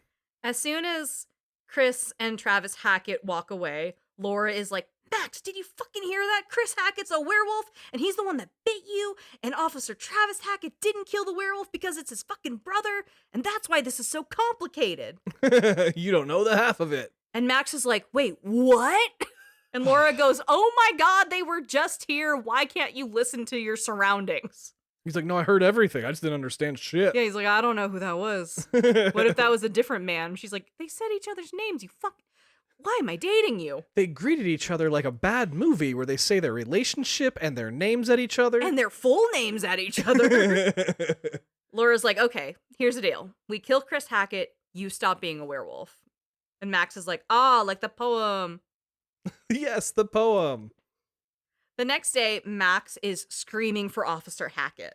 He's like, help, help, Laura needs help. And Laura is on the ground, holding her stomach, like writhing in pain. She's groaning and she's panting and she seems like she's having some sort of medical emergency. Max is yelling and yelling and he's like trying to seem really, really panicked. Using the tranquilizer that Laura swiped and hid behind the loose brick in her fucking cell. The little hidey hole. Her little hidey hole. She pricks Officer Hackett and he falls unconscious. Oh, shit. Laura grabs his gun and his keys and lets Max out, and now they can leave. Hell yeah, Laura, final girl, bad bitch energy. Fucking get it. They go to leave, but realize, oh shit, you know what? If we need to kill the werewolf, we need some silver so we can be ready. Laura hears some whispers in the halls and is like, wait, what the fuck? Did you hear that? They look around, but they're like, no one else has been here ever. It's only ever been us and Travis. Max is like, wait, I hear that too. It sounds like an old woman. What the fuck? What is this old woman whispers? Exactly. They follow it into a room that was locked. When they unlock it, no one's in there. But in that room, there's a bunch of shotgun shelves loaded with silver. This is like homemade ammo made just for werewolves. Damn, it's their werewolf hunting cabin. Yeah. Well, this is in the police station. Yeah. Max takes a moment to go, oh shit, wait, we're free. Laura's like, hell yeah, we are. But we're not free until you're freed from your werewolf curse. Right. So we have to go to the camp and we have to kill Chris Hackett so you don't stay a werewolf forever. They grab the ammo, they get the fuck out of the police station, they steal a cop car just to drive through, and they head to camp. And now that leads up to today. Laura says she left Max on the island, so he's surrounded by water and can't get too lost. Oh, smart. And that's where Emma went and just kind of got chased by the lone werewolf on the island. Exactly. Max is the werewolf that attacked Emma on the island, and Laura just put him there so he wouldn't run into anyone and hurt anyone, and he'd be surrounded by water so she can't lose him. Smart plan. Honestly, she's a genius. I fucking love Laura. Dylan is like, okay, well, Jacob headed to the island to look for Emma, and we haven't seen them since. Shit. Laura goes, well, it's probably fine. I was just there, and there's only one werewolf, and there's no people, but it's probably fine. Let's be real. They probably left. Max can't leave because werewolves hate water, and Dylan goes, oh, fuck. Because they think he just put together that when Nick fell into the water, it was his werewolf shit being like, I fucking hate water. Yeah.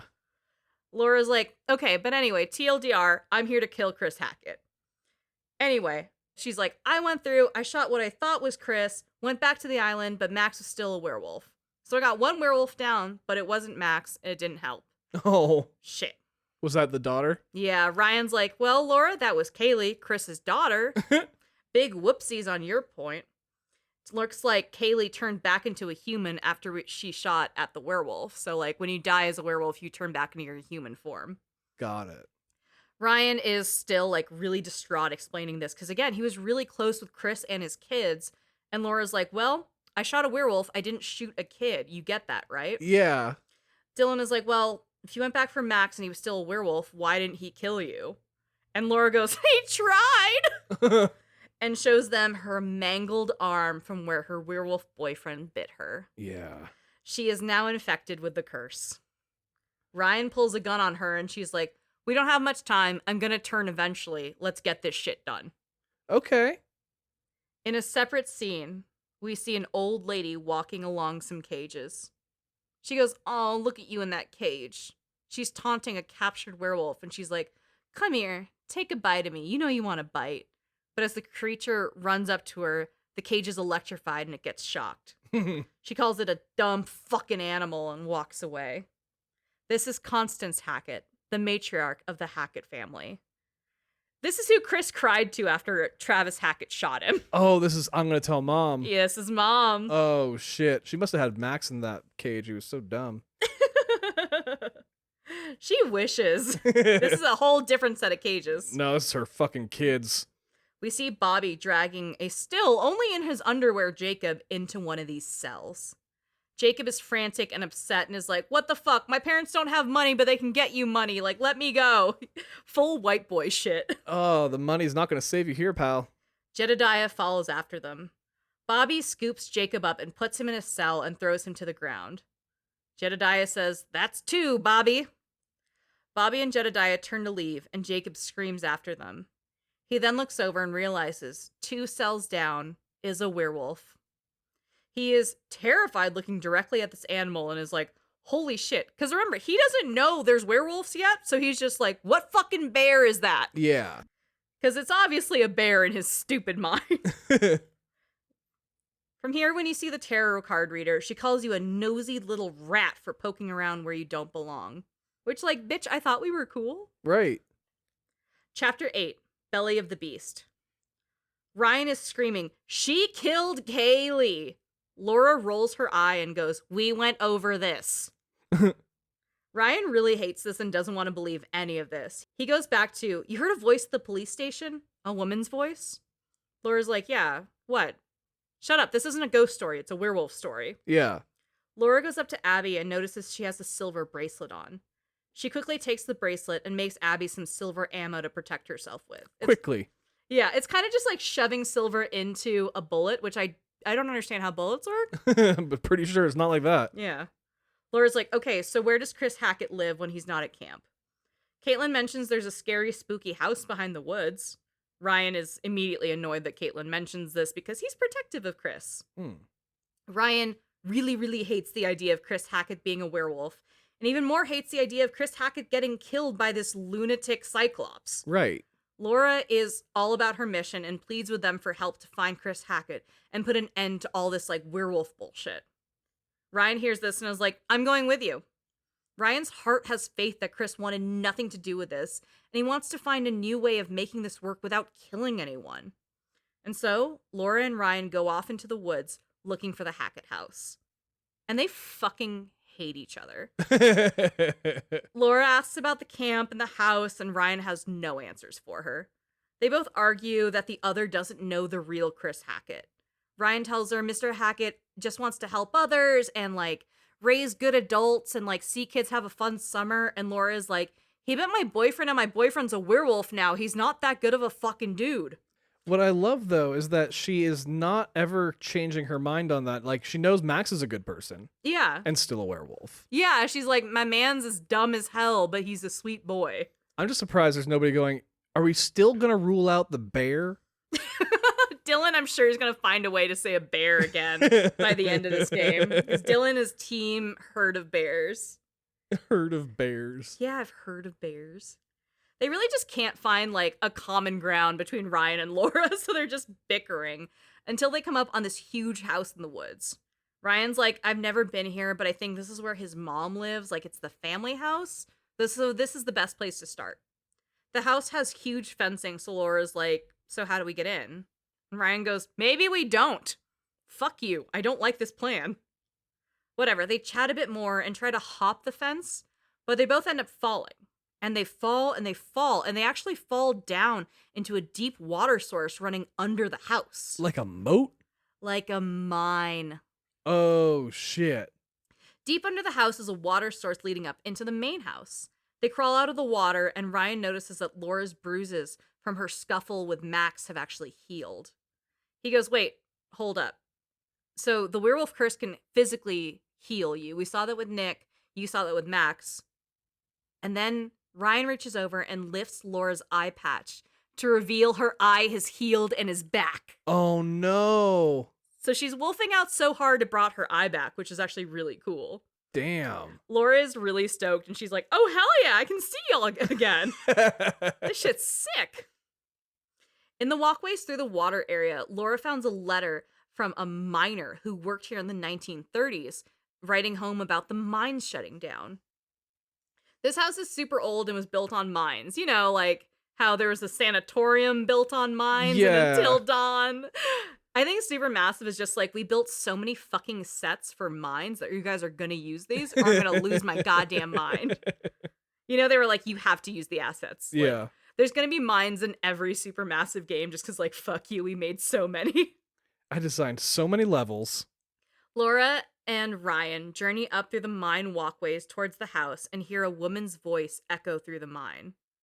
Ryan at this point is like, oh, that's for sure the hag of Hackett's Quarry. She's warning us. Right. Laura just kind of accepts that with open arms and open eyes. She tries to make some small talk with Ryan, and Ryan ends up saying that Dylan and Caitlin both have crushes on them. And she's like, for real? And he goes, they're not subtle. Laura asks which one he likes more, and he's avoidant and doesn't say either way. Now, I want to take a beat here and talk about Ryan. So that's portrayed by Justice Smith, who in real life has a boyfriend, is queer. And he said he took this role because he was really just excited to see a person of color being queer and it not being their entire personality. He's like, it's so great that this isn't a token queer character and this isn't a token black or mixed character. He's like light skinned, so, you know, either way. He was just like, this is a cool fucking character. This character's, you know, smart, very thoughtful, you know, very, very loyal. Like, he's a good friend and he's very protective of the people that he cares about, you know, and that's what defines him. He's not defined by who he loves. He's not defined by what he looks like. He's defined by the traits he brings to the table. And he loved that about this character, which is why he took it. You know, he's doing these crazy Dungeons and Dragons and Detective Pikachu. This is a franchise actor. Like, he's going to have a cape on in the next 5 years and we'll be like, yeah, of course. Yeah. You know? I knew this character loved podcasts before I knew he was queer. Yeah, right. And you're like, hell yeah, that's my podcast boy. But I just wanted to throw that out there that Justice Smith really took this because he was like, abso-fucking-lutely, that's fucking great. Let's go. It's good that there's like an opportunity for that to be a character too. Yeah, and you know, similarly to Life is Strange 2, you can make the choice to have Ryan kind of pursue Dylan more or kind of pursue Caitlin more. There is a situation you can put yourself in as Ryan to kiss either one of them. Okay. At one point, I just wanted to like gloss over because there were bears and stuff. Right. But you can kind of drive that character into leaning more one way or the other. But he does have more scenes with Dylan, so it's kind of fun if there's a little more tension there. But yeah, I love that for him, and I think he does a great job. His sexuality isn't his personality, it's just a part of who he is, and this was handled very well, and I appreciated it. Yeah, no, it's very well done. I can be defined as myself as a bisexual nightmare, but like I make that, you know? Just because I fall in love with every fictional character and like person. But you know, that's me. I'm not a quiet Ryan type. I'm a loud, I like something and I'm gonna be loud about it kind of person. So, as you should be. yeah. Now, up and over the mine walkways, they get into a cellar area that looks like it holds like wine barrels and rum barrels from the Prohibition era. The Hacketts have been in this place since the Prohibition era, basically, like running rum and shit throughout the mines. So, okay, that's pretty cool. Yeah, just a little flavor of history for you. Little mob run. They finally find a door, and together, Laura and Ryan push through into the basement of the house. While this is happening, Caitlin is navigating the lodge with Dylan and Abby. Dylan is like, this shit is trashed. Wait, what happened? What did you guys do to the fucking lodge? 'Cause he's been gone for a while. Right. Caitlin is like, yeah, that's my bad. I ran into one of the locals and kind of sprinted through the house really quickly. The lodge really quickly, excuse me. Abby is worried about Jacob and Emma because we haven't seen them in a while, and Caitlin reassures her the best thing they can do is work together and get help. So, like, don't worry about that right now. Let's just focus on calling people to get help, get ourselves safe until the morning. We'll figure it out, okay, baby girl? Because Caitlin's just the mom. Yeah. With the lodge secured, the three go outside where they hear something creaking in the minivan full of their clothes. They're like, God damn it. But wait, maybe it's Jacob or maybe it's Emma? I don't know. They kind of like start to go towards it. Dylan offers to open the door, and as he does, Emma appears. Oh. She screams and she sprays something directly into Dylan's eyes. Dylan drops to the ground like he was diving for dirt, screaming, "She maced me!" And he's rolling around, holding his head with his hand and stump, screaming that he's going blind. Oh, this guy's having the worst fucking night. Caitlin looks over at Emma, looks over at Dylan, goes, "Stop, stop, stop. That's not mace." And then Emma holds up the can, showing that she just sprayed him with air freshener because that's all she could find in the van. Dylan realizes he's not going blind, stands up and goes, "Oh, okay." Oh my god, you overreacting little bitch. Dylan's the wildest character and I love him so fucking much. Emma looks at Dylan's hand and is like, "Hey, what's going on?" But then Caitlin goes, "Drop it." With everyone not blind here, Caitlin pops the hood of the van because she's like, "I can fix cars for some reason because I'm that person." And goes, "Ah, shit, the engine's missing a rotor arm. Ah, fuck. Oh, you know what? It's okay. There's a scrapyard not that far away from here. I can run over to the scrapyard, grab one out of a car there." Just real quick. Yeah. She also manages to forget that she told Jacob just straight up, "Hey, we could probably spend another night here if you took the rotor arm out, and then, like, that would keep the car from turning over." And now the rotor arm is missing. Like, these do not connect, but I guess it's been a really long night, so, like, it's fine. But It's been a really long night of running from werewolves. I can actually understand why she would forget. Yeah. Anyway, Caitlin's like, "I'm going to the scrapyard. Dylan, come with me." And Dylan's like, "I'm missing a hand. Do I have to go?" And she's like, "Yes. I need you to lend me the other one. I need you to hold the flashlight, dipshit." It's the one thing you can do still. And she does hold the gun, so he just kind of goes with her. And they leave Abby and Emma back safe at the lodge. Dylan tells them there's a shelter under the lodge they can stay safely in, which is that same storm shelter that we've been running into from before. Laura and Ryan go deeper through the cellar back over at Hackett property and see barrels on barrels of booze. Some of them are like 100 years old, so they're like, "Okay. That's some aged-ass whiskey. Some vintage rum, I see you." Upstairs in the house, Officer Travis Hackett is in a room with his mother, Constance Hackett. He is distraught, but he hears something. He's like, "Wait, do you hear that? What's that? Sounds like something's going on downstairs." Constance says it's nothing. They have some guests downstairs until the morning. It doesn't really put him at ease, but he accepts it and is just like, Jesus Christ. Underneath, Laura and Ryan find a room full of cages, and then they see Jacob sitting still in his underwear in one of them. Ryan runs up to the cage and he's like, Jacob, are you okay?" But Jacob, his brain is gone. He is numb. He's not saying anything. He's just staring down at the ground. Ryan looks around to try and let him out. After a while, Jacob is like, "Wait, no, my friend really is here. This is happening. Oh my God, wait. There's an electrical box over there that controls the electric part of the cages. This is all electrified. There's a werewolf over there. There's a very specific sequence to let me out. Please be careful." Yeah. Upstairs, Constance asks Travis why he's at the house. He should be with the others hunting the wolf. Officer Hackett tells Constance that Kaylee is dead. Her only granddaughter was shot with a silver bullet tonight, and now she's dead. Constance Hackett fucking loses it. She's screaming. She says, no, you're full of shit. Fuck you. She denies it to Travis Hackett. Oh. That's her only granddaughter. She screams, and she screams at him, and she's like, "No, not my Kaylee. What did you do to her? What did you do to her?" He can't say anything. Fuck. Downstairs, Laura is inspecting the cage while Ryan asks what's happened if Jacob's been bitten. Thankfully, Jacob is fine. He's just in his underwear, covered in blood. Being a dumbass. The least protected person is fine. Yeah, he's actually protected the most. He's in a cage where nothing can get to him. Yeah. Laura puts her focus on the other werewolf, and she's like, "Wait, maybe I should kill this one." But Ryan stops her from shooting the other werewolf, afraid it may be Nick, and that the hunters picked Nick up out in the woods, and they're keeping him until the morning. He reasons that they probably didn't put Chris down here if Kaylee was out running around, so there's no need to shoot. Right. Upstairs, Constance is enraged at Travis Hackett. She calls him a piece of shit and screams at him to leave her. The screaming echoes down to the cage room, and Laura notices this. Like, oh shit, something's going on up there. Ryan and Jacob bicker a bit about using which power fuse to get Jacob out of the cage, And Ryan goes up to the fuse box and messes around with some fuses on the wall and is able to get Jacob out of the cage while keeping the werewolf inside the cage. Nice. Jacob, shocked and scared, comes out. Ryan is like, holy shit, you look terrible. Also, I haven't seen Emma at all. You should find them, though.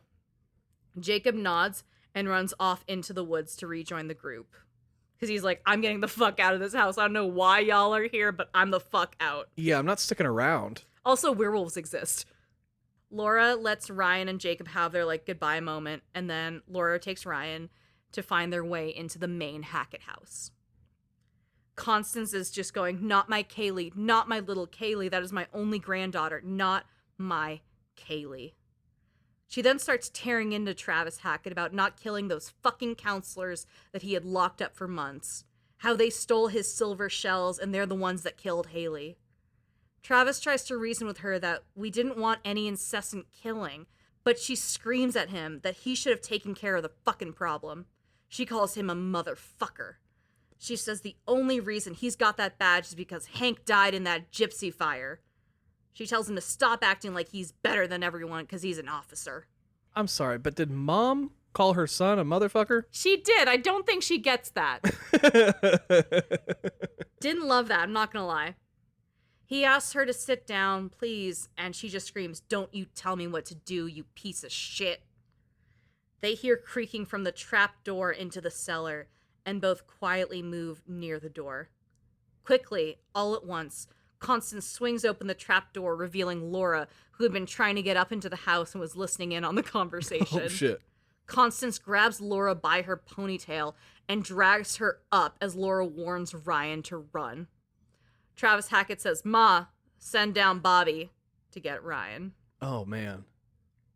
We see the tarot card reader, and the shine of something burning glimmers in her eyes, like she's near a lot of candles, but only one is seen lit. Her eyes hold more fire than she's letting on. Chapter 9. Oh, my God. The Matriarch. Dylan and Caitlin are working their way towards the scrapyard. They don't know exactly where it is, but they know they passed the scrapyard on their way into camp, so it can't be that far. Dylan takes a minute to be like, cool, guess I don't have a hand now. Caitlin's like, no, you're going to look great with a hook. We can call you Hooky McHookface. That's what she came up with? Yep. You know, she's great at other things. Yeah, she was the one that came up with the idea for Bodie McBoatface. That is iconic. He's like, yeah, I really got to, go on a journey and find myself with this one. This is a good starting over point. Yeah. Being the guy with one hand. They make it to the scrapyard without any drama, and thankfully it's open and unlocked. Motion sensor lights turn on and scare them for a second, but they're still alone, and they can at least have light throughout the fucking cars and shit. In the storm shelter under the lodge, Abby and Emma are barricaded in. Abby asks Emma, all right, what do we do now? Emma makes a joke of it and is like, let's go watch TV and hang. We just have to hang out here till morning. Yeah, until dawn. Abby is like, how are you like this, genuinely? What is wrong or good in your brain where you can be chill? Yeah. Emma just goes, well, I don't like seeing people be sad, so I want to be a beacon of happiness when I can. That's why I vlog. Abby is like, introverts are more rooted in reality. What the fuck is happening to you? Honestly, Emma has one of the biggest mouths, and I mean that in the sense of, actual large mouth. Her mouth animation is wild in the game. It is. I think it's just an issue with the programming, to be honest. Yeah. They just still haven't made mouths look great. Right. Especially in mocap. Yeah. But yeah, her mouth is extraordinarily large. In the Hackett house, Constant Hackett drags Laura by her ponytail across the floor and then kills the lights and fights Laura for her gun. She basically is like, can't shoot what you can't see, kills the lights and is like, give me the gun. Jesus. Constance manages to get the gun away, and Travis Hackett is like, Jesus Christ, everyone shut up and stop. He's still, in his cop uniform, so he's like, I have to be the authority, god damn it. Yeah. Jedediah gets upset hearing this. Bobby comes upstairs with Ryan in his arm, and Constance calls Laura a bitch and starts getting in her face. And then Laura does some crazy person shit, and she just starts humming to herself really loudly. Humming. She just goes, It's so jarring in gameplay that this is what this bitch decides to do. The whole family is confused by this, so they all stop moving. Well, then it worked. Yeah, Laura's just like, Ryan tries to make a run for it, and as he does, Bobby stabs him. Oh, shit. Ryan, with the knife in him, makes it to a dumbwaiter and just, like, starts fucking hauling ass out of that room. Yeah. Laura keeps humming, and then Constance takes a pistol and shoots her to shut her up. Now, none of them realize that Laura is infected yet. Right. Ryan has gotten away and is now upstairs in the house hiding from the Hacketts. He does manage to find a letter from Kaylee to her grandmother, Constance, and in it she is begging to be able to leave the house and the campground and see the outside world. Oh. She also mentions she has nightmares of a fire and how regretful she is about it. Interesting. The Hacketts are all looking for Ryan, who's bleeding a lot, so we gotta get him safely away from everyone, especially Bobby, who's, like, hot on his tail. This house is a fucking compound. It's huge, and Bobby is, like, right on Ryan. A bit later, Laura wakes up alone on the floor of the Hackett house. Since the Hacketts assumed she wasn't infected and didn't realize she'd be okay after being shot, they were just like, whatever, she'll be dead. We're gonna leave the room and move on with our lives. Now, Laura can poke around checking out the house, but she has to move quickly because she knows the Hacketts are hunting right now, at least for Ryan, and they won't be happy to see her running around. She silently moves through the big dark house, and she finds an invoice for the $5,000 cages in the basement, with a note that says, this should be enough to hold Chris, Kaylee, and Caleb. Enough for Chris, and both of his kids who are all werewolves. Oh, my goodness. Except Kaylee, who's dead. Yeah. Laura opens one door, and there's just Jedediah and Constance Hackett together. And she's like, well, shit. Jedediah says, I thought you got shot. Laura says, I got better. She mocks them again, saying, shooting me last time worked so well. What are you gonna fucking do, shoot me again? Jedediah says, it's not enough silver to kill you, but it's enough to make you suffer. Oh, shit. He then goes to stab Laura with one of those big-ass hunter's knives, but Laura's wolf powers are starting to creep in. She kicks the shit out of this old man. Hell yeah. But then, like, gets distracted by this really bright light that's, like, fucking with her vision. The light is, like, harming her, and she can't really see, so she runs to a power box and kills all the lights. Constance tells Jedediah to kill her, but Laura can see in the dark with her, like, werewolf fucking sensitivity. Yeah. Constance yells out in the dark, I'm gonna enjoy watching you die, little girl. Damn. Officer Travis Hackett comes in and tells everyone to stop. His parents both just tell him to shoot her to fill her with silver. He looks at her and he just can't bear to do it, and Laura runs through the hall, slams the door behind her, and is gone. Damn. Elsewhere in the house, Ryan is spilling pints of blood behind him. Because again, active stab wound. Right. And Bobby still can't catch up to him, but is real close. At one point, Ryan hides inside of a wall and holds his breath while Bobby walks around looking for him. Oh, has to do the hold breath thing? Yeah, which it works in this situation really well. Like, it's very tense. That's great. Bobby does eventually catch up to him in the courtyard of the house, and Ryan is like, please, man, just help me not die, and I won't fucking tell. And Bobby is like, no, family first. And then Bobby looks at him and genuinely says, you stole my knife. Oh. And then he walks over and rips his knife out of Ryan's side. Oh, Jesus. Ryan clutches his stab wound, and Laura comes in and tells Bobby to pick on someone his own size. She's real close to being a wolf at this point. Yeah. Bobby notices she's been bit and starts calling for Travis. Laura looks at Ryan and is like, what happened to you? What the fuck? Ryan says, it's nothing out of the ordinary, just a stabbing. Just a regular everyday stabbing. It's real bad, and Laura is sad and remorseful that Ryan got hurt. She's like, I truly was not trying to bring you as, like, firing, right? You know, like, you came with me for help, not for this. Yeah. I'm sorry. From here, we make a fun decision for Laura and Ryan. Oh. Laura's like, okay, so you're hurt. You're not getting better. But if I infect you, the curse will make you heal really quickly. And honestly, you may not even turn, because, like, it takes a while for you to turn all wolfy. So can I bite you and fix this shit? Can you? Ryan is like, okay, so to reiterate, more werewolves mean we have more reason to kill Chris Hackett, the one person that means something to me. And I don't love that, but if I don't get bitten, I'm gonna bleed out. So someone's dying either way. God damn it. Yeah. Laura gets ready for a snack. Ryan winces in pain as Laura sinks her teeth directly into Ryan. He takes the bite like a champ, and Laura says he should start to feel better soon. They hear some movement in the main house, and Laura helps Ryan up, and they head farther out. Finally, in the scrapyard, Dylan and Caitlin are looking for a car that hasn't been completely stripped apart, and Caitlin mans the gun while Dylan leads them through the dark.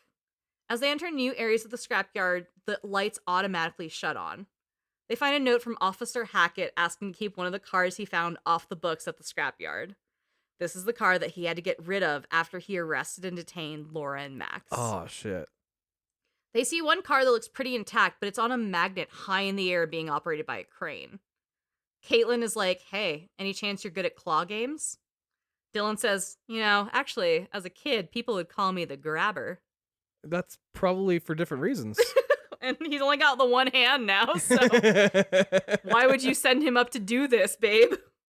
Dylan is sent up to the crane mechanic area to let the car all the way down. This is actually Laura and Max's car. With one hand, Dylan single-handedly is able to get the crane turned on. And as the crane gets turned on, really loud music and spinning hazard lights turn on. Oh, no. Which is not great for laying low. No. Dylan kills the music and then moves the car to a good drop point so it's on the ground. Caitlin's actually really impressed with this feat, and Dylan's like, I found myself. Caitlin goes digging around the car, and then Dylan sees, from his high vantage point in the crane cockpit, that the lights are flickering on across the yard, coming towards them. Oh, shit. He knows something is triggering the motion sensor lights, and sure enough, a werewolf jumps on the car. Oh, damn. Caitlin is inside the car at this point, and she's screaming, Dylan! Dylan, get the damn werewolf off the damn car! Hurry the fuck up! The werewolf climbs all over the car and starts heading down the arm towards the crane, and as it does, Caitlin jumps out of the car and lands on some tires. Shit. The wolf moves towards Dylan in the crane, but then he jumps back down to go after Caitlin. Dylan tries to help, but he's too late. Caitlin gets bit before Dylan is able to drop the car on top of the werewolf. Oh, no. And now it's quiet. Up in the storm shelter, Abby and Emma are like, cool. So all we do is wait until the sun comes up. Cool. Abby's bored and wants to do something, so she's not just sitting on her ass and starts exploring the shelter. Abby does find some silver shells, so this was really helpful. Oh, good. While investigating further, Abby hears the voice of a woman whisper her name, but she shrugs it off. Don't shrug off the mystery voice saying your name. She and Emma find a ladder, actually, that goes all the way up to a tiny door in the lodge. Emma's like, oh, we absolutely need to know what's up there if we need a secret escape route, or also I'm bored, so let's do it. Abby goes up and crawls through the trap door and finds herself in Chris Hackett's office. This security safe room was the trap door behind his desk. Okay. It's quiet over there, but the Hackett house hasn't been so quiet. Laura and Ryan barricade themselves in the attic of the house, and Ryan is in some real pain. Laura starts getting a surge of energy and is like, hey, Ryan, do you smell that? Ah, shit. And he's like, no. I'm still bleeding. The shit hasn't kicked in yet. I'm in a lot of pain from the stabbing. Laura lets him rest while she pokes around the creaky attic. She comes upon one werewolf, chained to a pillar. Ryan hears a growl and is like, hey, what was that? And then the werewolf stands up, showing it's like 9-10 feet tall, towering over these kids. Oh, damn. Laura says, I think we found Chris Hackett. Upon seeing them, the werewolf swipes more and more, breaking the chains around his body and heading towards Laura and Ryan. As he does, the floor gives way, and the werewolf, Ryan, and Laura all fall stories below. They land, and Laura starts to feel herself turning. Oh, shit. Travis Hackett enters the room just as Laura sheds her human skin and explodes, and swipes at Officer Travis Hackett, the guy that kept her fucking jailed for 2 months. I love that their skin explodes off of them. Oh, it's such a good transition. Werewolf Chris starts attacking Bobby Hackett, who ran in the room, and eventually hits him and throws him at the wall. Bobby is hurt, but he is alive. This doesn't kill him. Ryan is able to pop up with the gun and shoot Chris Hackett. Ooh. As he does, Laura turns back into a human, just as she was going to start eating Officer Travis Hackett. Laura's a human again. She's okay again. On the ground, both covered in blood, Laura and Officer Hackett talk. Laura says, "Hey, thanks for not killing me. Do you think everyone's back to normal?" Officer Hackett says, "This isn't over." Oh no. Ryan's like, "Hey guys, Chris is fucking dead. The person that meant the most to me, my father figure, some shit, is dead. Oh my god, I killed him." Poor kid. Officer Travis Hackett says, "Yeah, but Chris wasn't the first werewolf." Of course he wasn't. Laura says, "No way." He says that Caleb turned first, his son. Then the son bit Chris and his sister Kaylee, the girl that you killed. But he wasn't the first. The first was someone named Silas. Silas. The wolf boy. Oh, shit. Officer Hackett says he's been tracking him for years, but he's a transient. He left the area a while ago, but he was hoping he'd return. Silas was reported as running through the forest, a feral albino child that turns into a white wolf. Ryan says, "The white wolf." Officer Hackett stands up and is like, "Where the fuck did you see him? Did you see him?" Ryan says, "Yeah, the white wolf is the one that came to us by the cabins earlier today." Yeah. Officer Hackett goes, "Yep, that makes sense. He came back. He's the animal that drove Laura and Max off the road 2 months ago.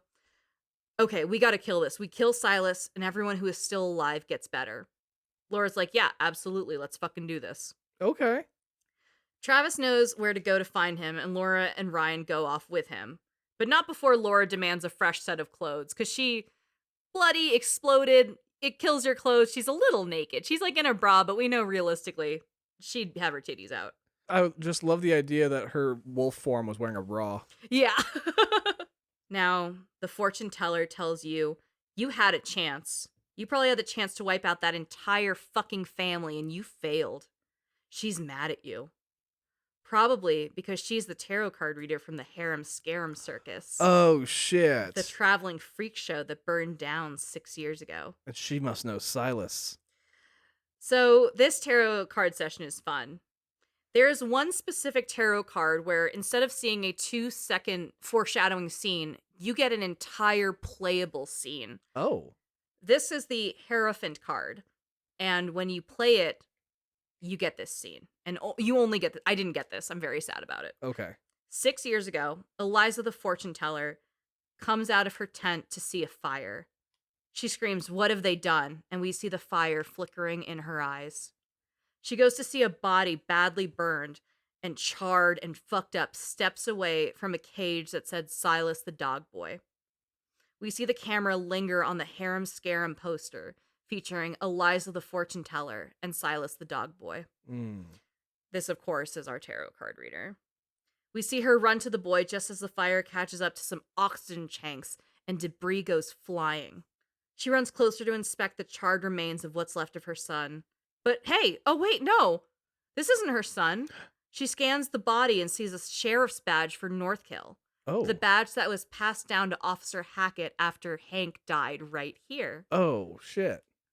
Eliza sees this and knows that her son is out there, somewhere in the woods, and she pours blood all over her face from a little vial she had.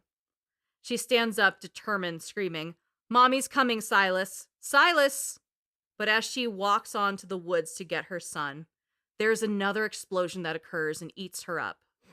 This is how the Hag of Hackett's Quarry began. She cries to you now in the present, saying they hunt her son every month with silver to end a curse they inflicted on themselves. She sobs that her little white wolf must be protected. Then she tells you to get out, and she screams. Oh, goodness. Chapter 10, Bricks and Mortar. Alone on the island, Max is human again.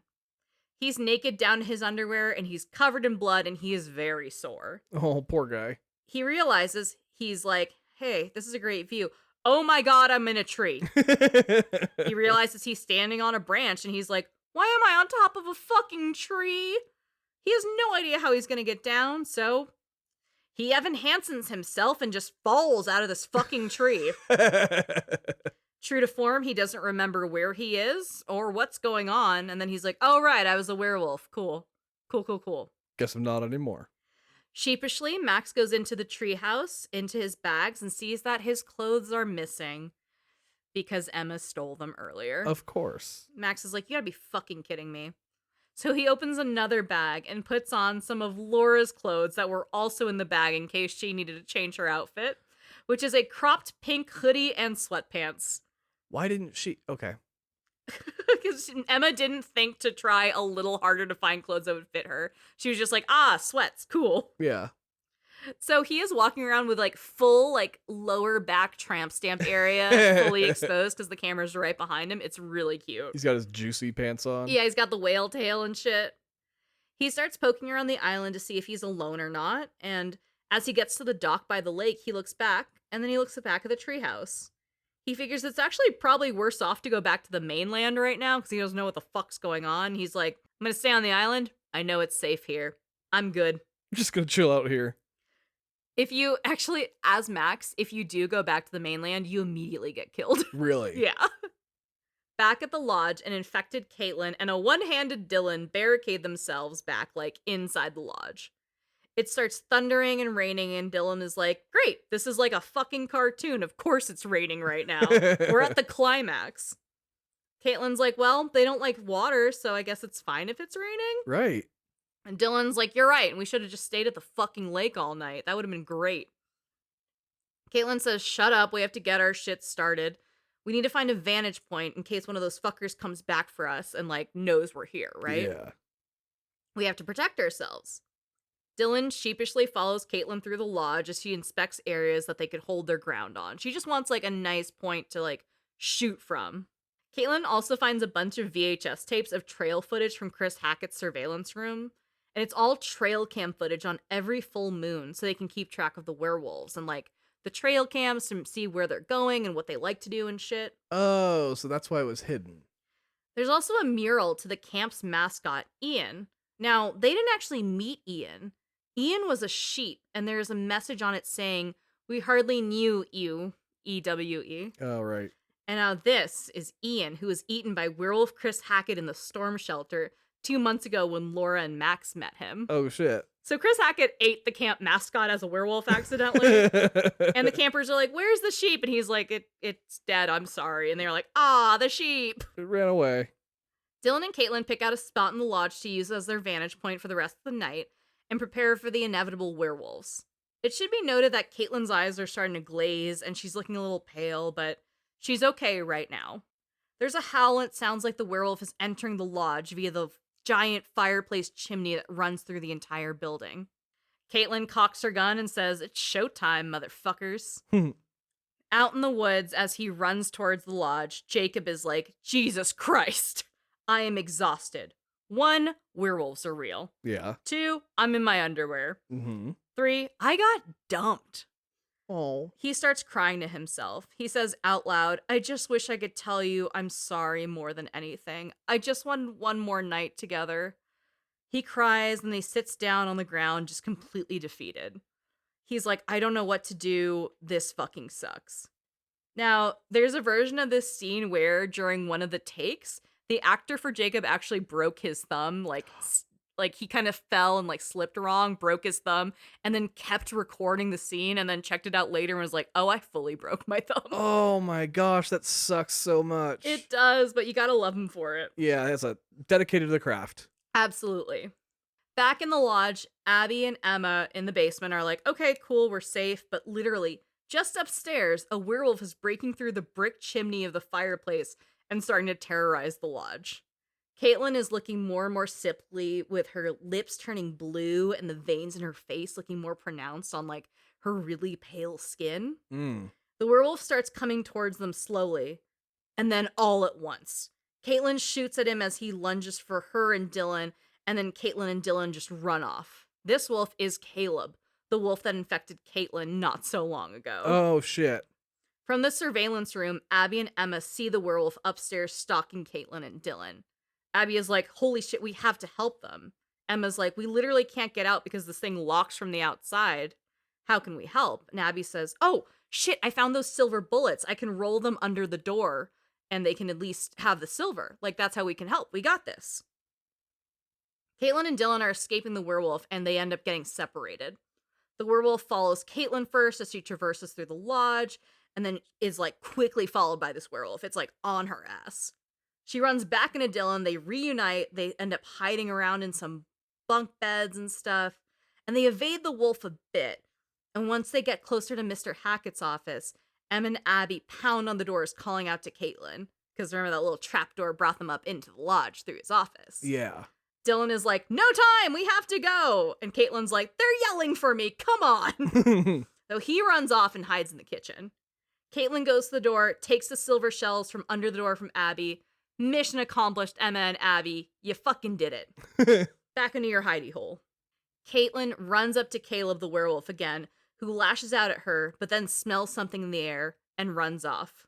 He just is disinterested halfway through. Huh. And we realize Caitlin is so far into her werewolf infection, he doesn't smell the human on her. Damn. He's like, whatever. So he just fucking leaves. Dylan comes out holding a frying pan with his one hand and looks down at a poor Caitlin who's just like, I'm exhausted. This shit sucks. Giving up. Yeah. Laura, Ryan, and Travis Hackett are driving down the main road. It's time for them to end this all and kill the White Wolf. Laura asks what happened, and Ryan jumped in saying, there was a fire, now there's a werewolf, and a ghost asking for her baby boy. Oh, you know what? The baby boy's probably Silas. Travis Hackett is like, okay, that's not all of it, though. And Laura goes, yeah, it is. There was a fire, now there's werewolves. Your family failed to stop them. Here we are. Gotta be Silas. Ryan just goes, burn. Officer Hackett is like, no, we looked every single full moon and now he's finally here. So we have to end this thing right now and for good and kill the feral werewolf boy. Laura's like, okay, well, how are we going to find him? Like, why do you think you know where he is? And because she's in a horror game, as soon as she says this, Silas the White Wolf jumps on the car while they're driving and attacks the car. Well, that was easy. Officer Travis Hackett has a tiny panic attack and like shuts down while this is happening, and Laura has to grab the wheel. And then she just grabs like the emergency brake and stops the car, and the White Wolf flies off forward off of the car. So he gets startled so much he just can't even. Yeah. Great thing in an officer to have. Yeah. Fucker. Silas lays on the ground injured just ahead of the car. Travis slams the gas and tries to drive over him. Oh. But there's no bump. He's gone before the car could even touch him. Ryan, from the back seat, goes, are we there yet? Why is he funny now? Like in the final fucking moments of the game, Ryan's hysterical. Right. Officer Hackett gets out of the car to investigate. He calls to Laura and Ryan and says they see some blood. Let's just fucking end this. Also, we see that Laura is in one of Constance Hackett's weird house dresses. Like, poor girl is stuck in this stupid nightie. Oh. Laura recognizes this place as the patch of road as the same place she and Max went off-roading 2 months ago. Oh, shit. Officer Hackett is like, look, if you feel like you need to kill me, do it. And he hands his gun to Laura. Laura takes the gun but doesn't shoot. Travis says, it's best to cover yourself in blood so they don't see you, but I'm out of blood, so we're high risk. Laura says, let's go do this. And then Ryan chimes in and says, go team! Deep in the woods, the three move through the forest with the light of the gun leading the way. Laura says, this is where I saw her. I thought we hit a woman. I saw her in the woods those nights ago. And she clicks that the woman was saying, Silas. Officer Hackett says that's Eliza, Silas's mother. She ran a traveling sideshow called Harem Scarum. It came through here 6 years ago, and she kept her son in a cage. She called him Silas the Wolf Boy, and she died in a fire. Some say she never left. Ryan says, it's the Hag of Hackett's Quarry. I feel like there's been like 15 different explanations for the Hag of Hackett's Quarry. Well, that's what happens with, urban legends and shit. Yeah.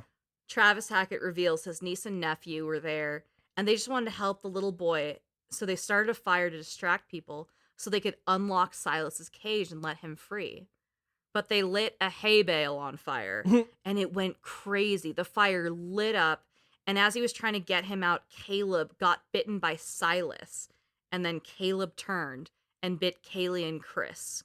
And that's how the Hacketts started to get infected. So just trickle down Biteonomics. Exactly. Laura is tender and says that's why you've been hunting him. Travis Hackett confirms every full moon for the last 6 years. The three come up on the burned remains of the Harem Scarum circus. Laura is like, holy shit, I didn't see any of this when we were down here. It's all still here. Ryan walks a bit and then is met with the scream of a woman saying, "Get out." Here's Eliza. Ryan runs back to the safety of the group and shows them the flyer from the circus on the ground. Officer Hackett reminds them to be careful. We come up on Silas, curled up on the ground, and the echoes of a woman just going over the wind saying, "My boy." Laura, holding the shotgun, walks up to him and raises it to meet him. Eliza cries and screams as Laura pulls the trigger. Oof. Out of the forest, we hear Eliza screaming no as Silas dies and reverts back to his human form. About damn time. Officer Travis Hackett smiles because it's over. Ryan says, "Can we please leave now before we have to see him in human form?" Laura says it's too late for that. It's gross, but now the White Wolf is dead. We get back to Eliza's tarot card room. She says, "I bet you think you're fucking clever." She says she tried to help you, warn you, even started to like you, but not now. She says she will never forget what they did to Silas. She says she's not going to stop now that the night's come to an end. She says wherever you go, whenever you hear a noise in the dark or a breath on the back of your neck, it's going to be me. I will never leave you. Oh, shit. The sun starts to break through the trees, lighting the forest up in a blanket of orange glow. We see the campground wake up and come alive. We see Max on the island, marked as alive and cured. We go through the Hacketts with Bobby, Jedediah, Constance alive.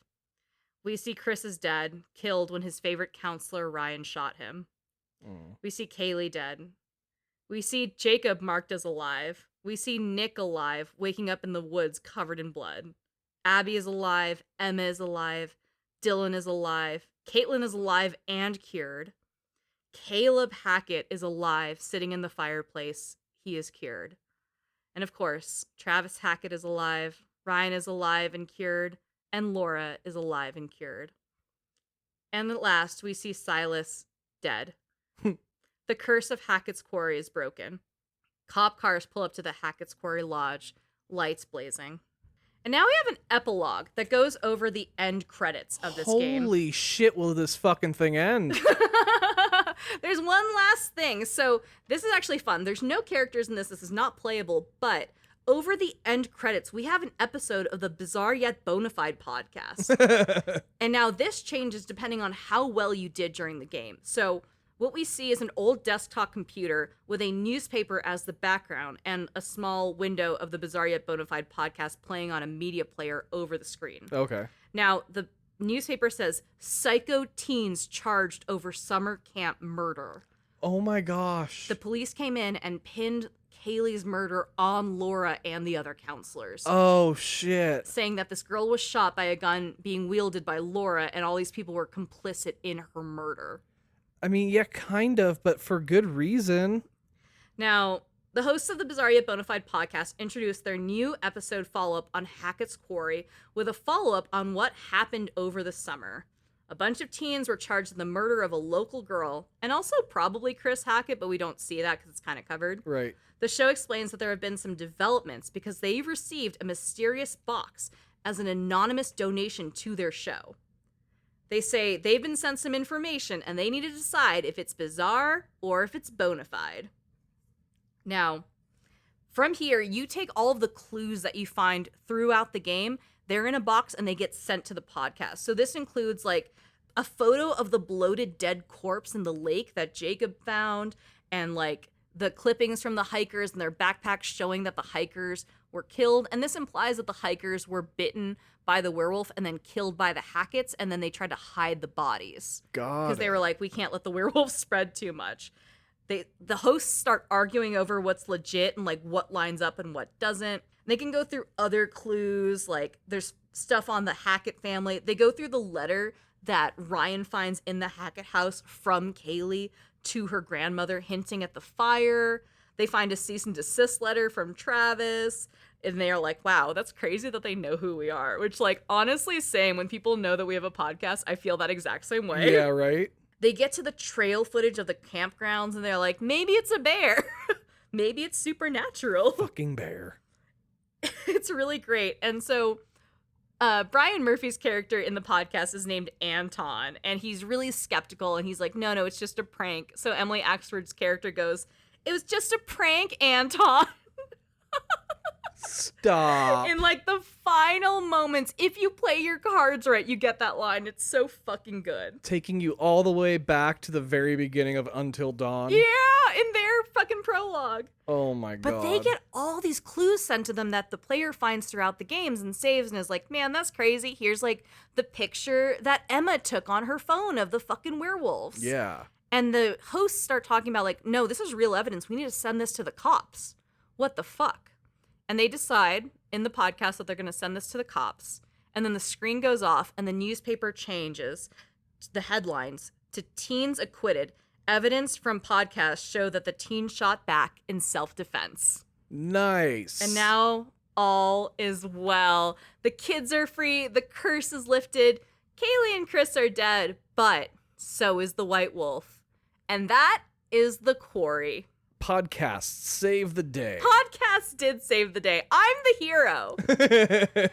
I really enjoy this game, and I love the lore of it. I think it's a good cozy game. It's not a super active one. Like, if this comes out on Switch and you can play this, like, on a plane, hell yeah, go for it. But, I mean, I could eat a full meal while playing this and, like, I don't know, check my texts while I'm doing it and shit. Like, it's not a super labor-intensive game, but the story is fun. And truly, like, it is funnier than Until Dawn.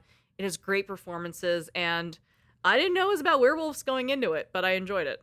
It's crazy to me that they went with werewolves. Right? Like, you went with Wendigo. Like, please give me Mothman for the next one or something. Yeah. Jersey Devil, please. That would be super great. So, who did you get killed and when did they die? Okay. I got everyone killed between chapter 9 and 10. Oh, damn. Right at the end. Every single person was alive until I got back there. I got Ryan Justice Smith killed. Wow. I think his face got smushed by something. Oh. I did get Laura killed. I got Travis killed. You got Laura killed? I did get Laura killed, and I felt really bad about it. Oh, shit. Because she's the baddest bitch, and I love her. I got Jacob killed. He, one of the werewolves ate him. Just straight up, like, tore him the fuck apart. I kept Abby and Emma alive because they did make it to the shelter. There's a lot of places Abby can just get brutally, like, decapitated. Really? Yeah. They really made it so Ariel Winter goes through some terrible shit in this game. I did get Ethan Suplee killed. I think he got shot. Oh, damn. I shot Constance Hackett's face entirely off. Nice. I think I got Brenda Song killed as well. Yeah, I did get Brenda Song killed. Oh, poor thing. And I felt really bad. Dylan made it. I love Dylan. I'm glad Dylan made it. I think Max lived as well, but he's still cursed. I did not make it to Silas. I never got anything about Silas. I did not find the fucking tarot card that unlocks the secret scene with Eliza in the flashback of the fire. Damn. So I played through this whole thing and was like, I did okay. And then seeing it, I was like, I missed an hour of this fucking game. But I had a great time with it. Well, you made up for that hour here. I certainly did. We definitely hit well over 3 hours. Oh, shit, might be. Well, thank you for hanging out with us. Please believe all your podcasts because sometimes they can help get teens acquitted of werewolf murder. Yeah, but we're not going to be solving any murders on this show. Knock on wood. God, I hope not. Fingers crossed. They're like, it comes down to the other castle. And we're like, I'm so sorry, dude. We're so sorry. This is not supposed to land on our shoulders. No. Well, anyways, Goombas, if you enjoyed that episode, please remember to like and subscribe. Yeah. Leave comments, leave any kind of reviews that you can. We also have our website, theothercastlepodcast.com. That's theothercastlepodcast.com. Yes, and please join us over on our Patreon, where we are just $2 a month. We've got new episodes dropping every month, even during the off season. Hell yeah. Speaking of Patreon, we'd like to give a little shout out to the producers of this episode. Trevor, Molly, Unuseful, Brian, Krisha, Molly Muck, Jackie, Ellen, Tijan. whole bunch of hotties in there. Hell yeah, I love you guys. And don't forget also that we have a Discord, so you can come over and chat with us, talk about this episode and any other episode. If you guys have played Until Dawn, please hop in the Discord and tell me who you saved and who you killed and how bad it was when you killed them. And this game too. Did I say Until Dawn? You did. I'm a little loopy. If you could also tell me who you saved and killed in the Quarry, that would be great. I killed most of the people in Until Dawn. I really fucked that one up. But I went into the Quarry being like, I'm going to save everyone, fucking perfect run off the bat. And I did so great until the last 10% of the fucking game. Blew it. It really beefed it. And then my playthrough, the last podcast is like, damn, that's crazy. And then everyone just moves on with their lives. And they're like, massacre at summer camp. And I was like, ah, shit, my bad. Damn. Damn, I tried. I'm sorry, Brenda's song. I love you. Let me know how all of you did in the Supermassive world, because I'm excited. I'm probably going to break and play some of the Dark Pictures anthology games just for funsies. Yeah, maybe throw it up on the Patreon. Yeah, it'll be fun. All right, Goombas, until next time, this is Tom and Andrea reminding you, It's probably not a bear. and don't skip the cutscenes. Thank you. Bye! And we bring you a hand-picked selection of only the finest that Hackett's Quarry has to offer. No freaking way. Yes, frickin' way. Pop, pop, peanut butter, butter pops. Pop, pop, pop 'em in your mouth.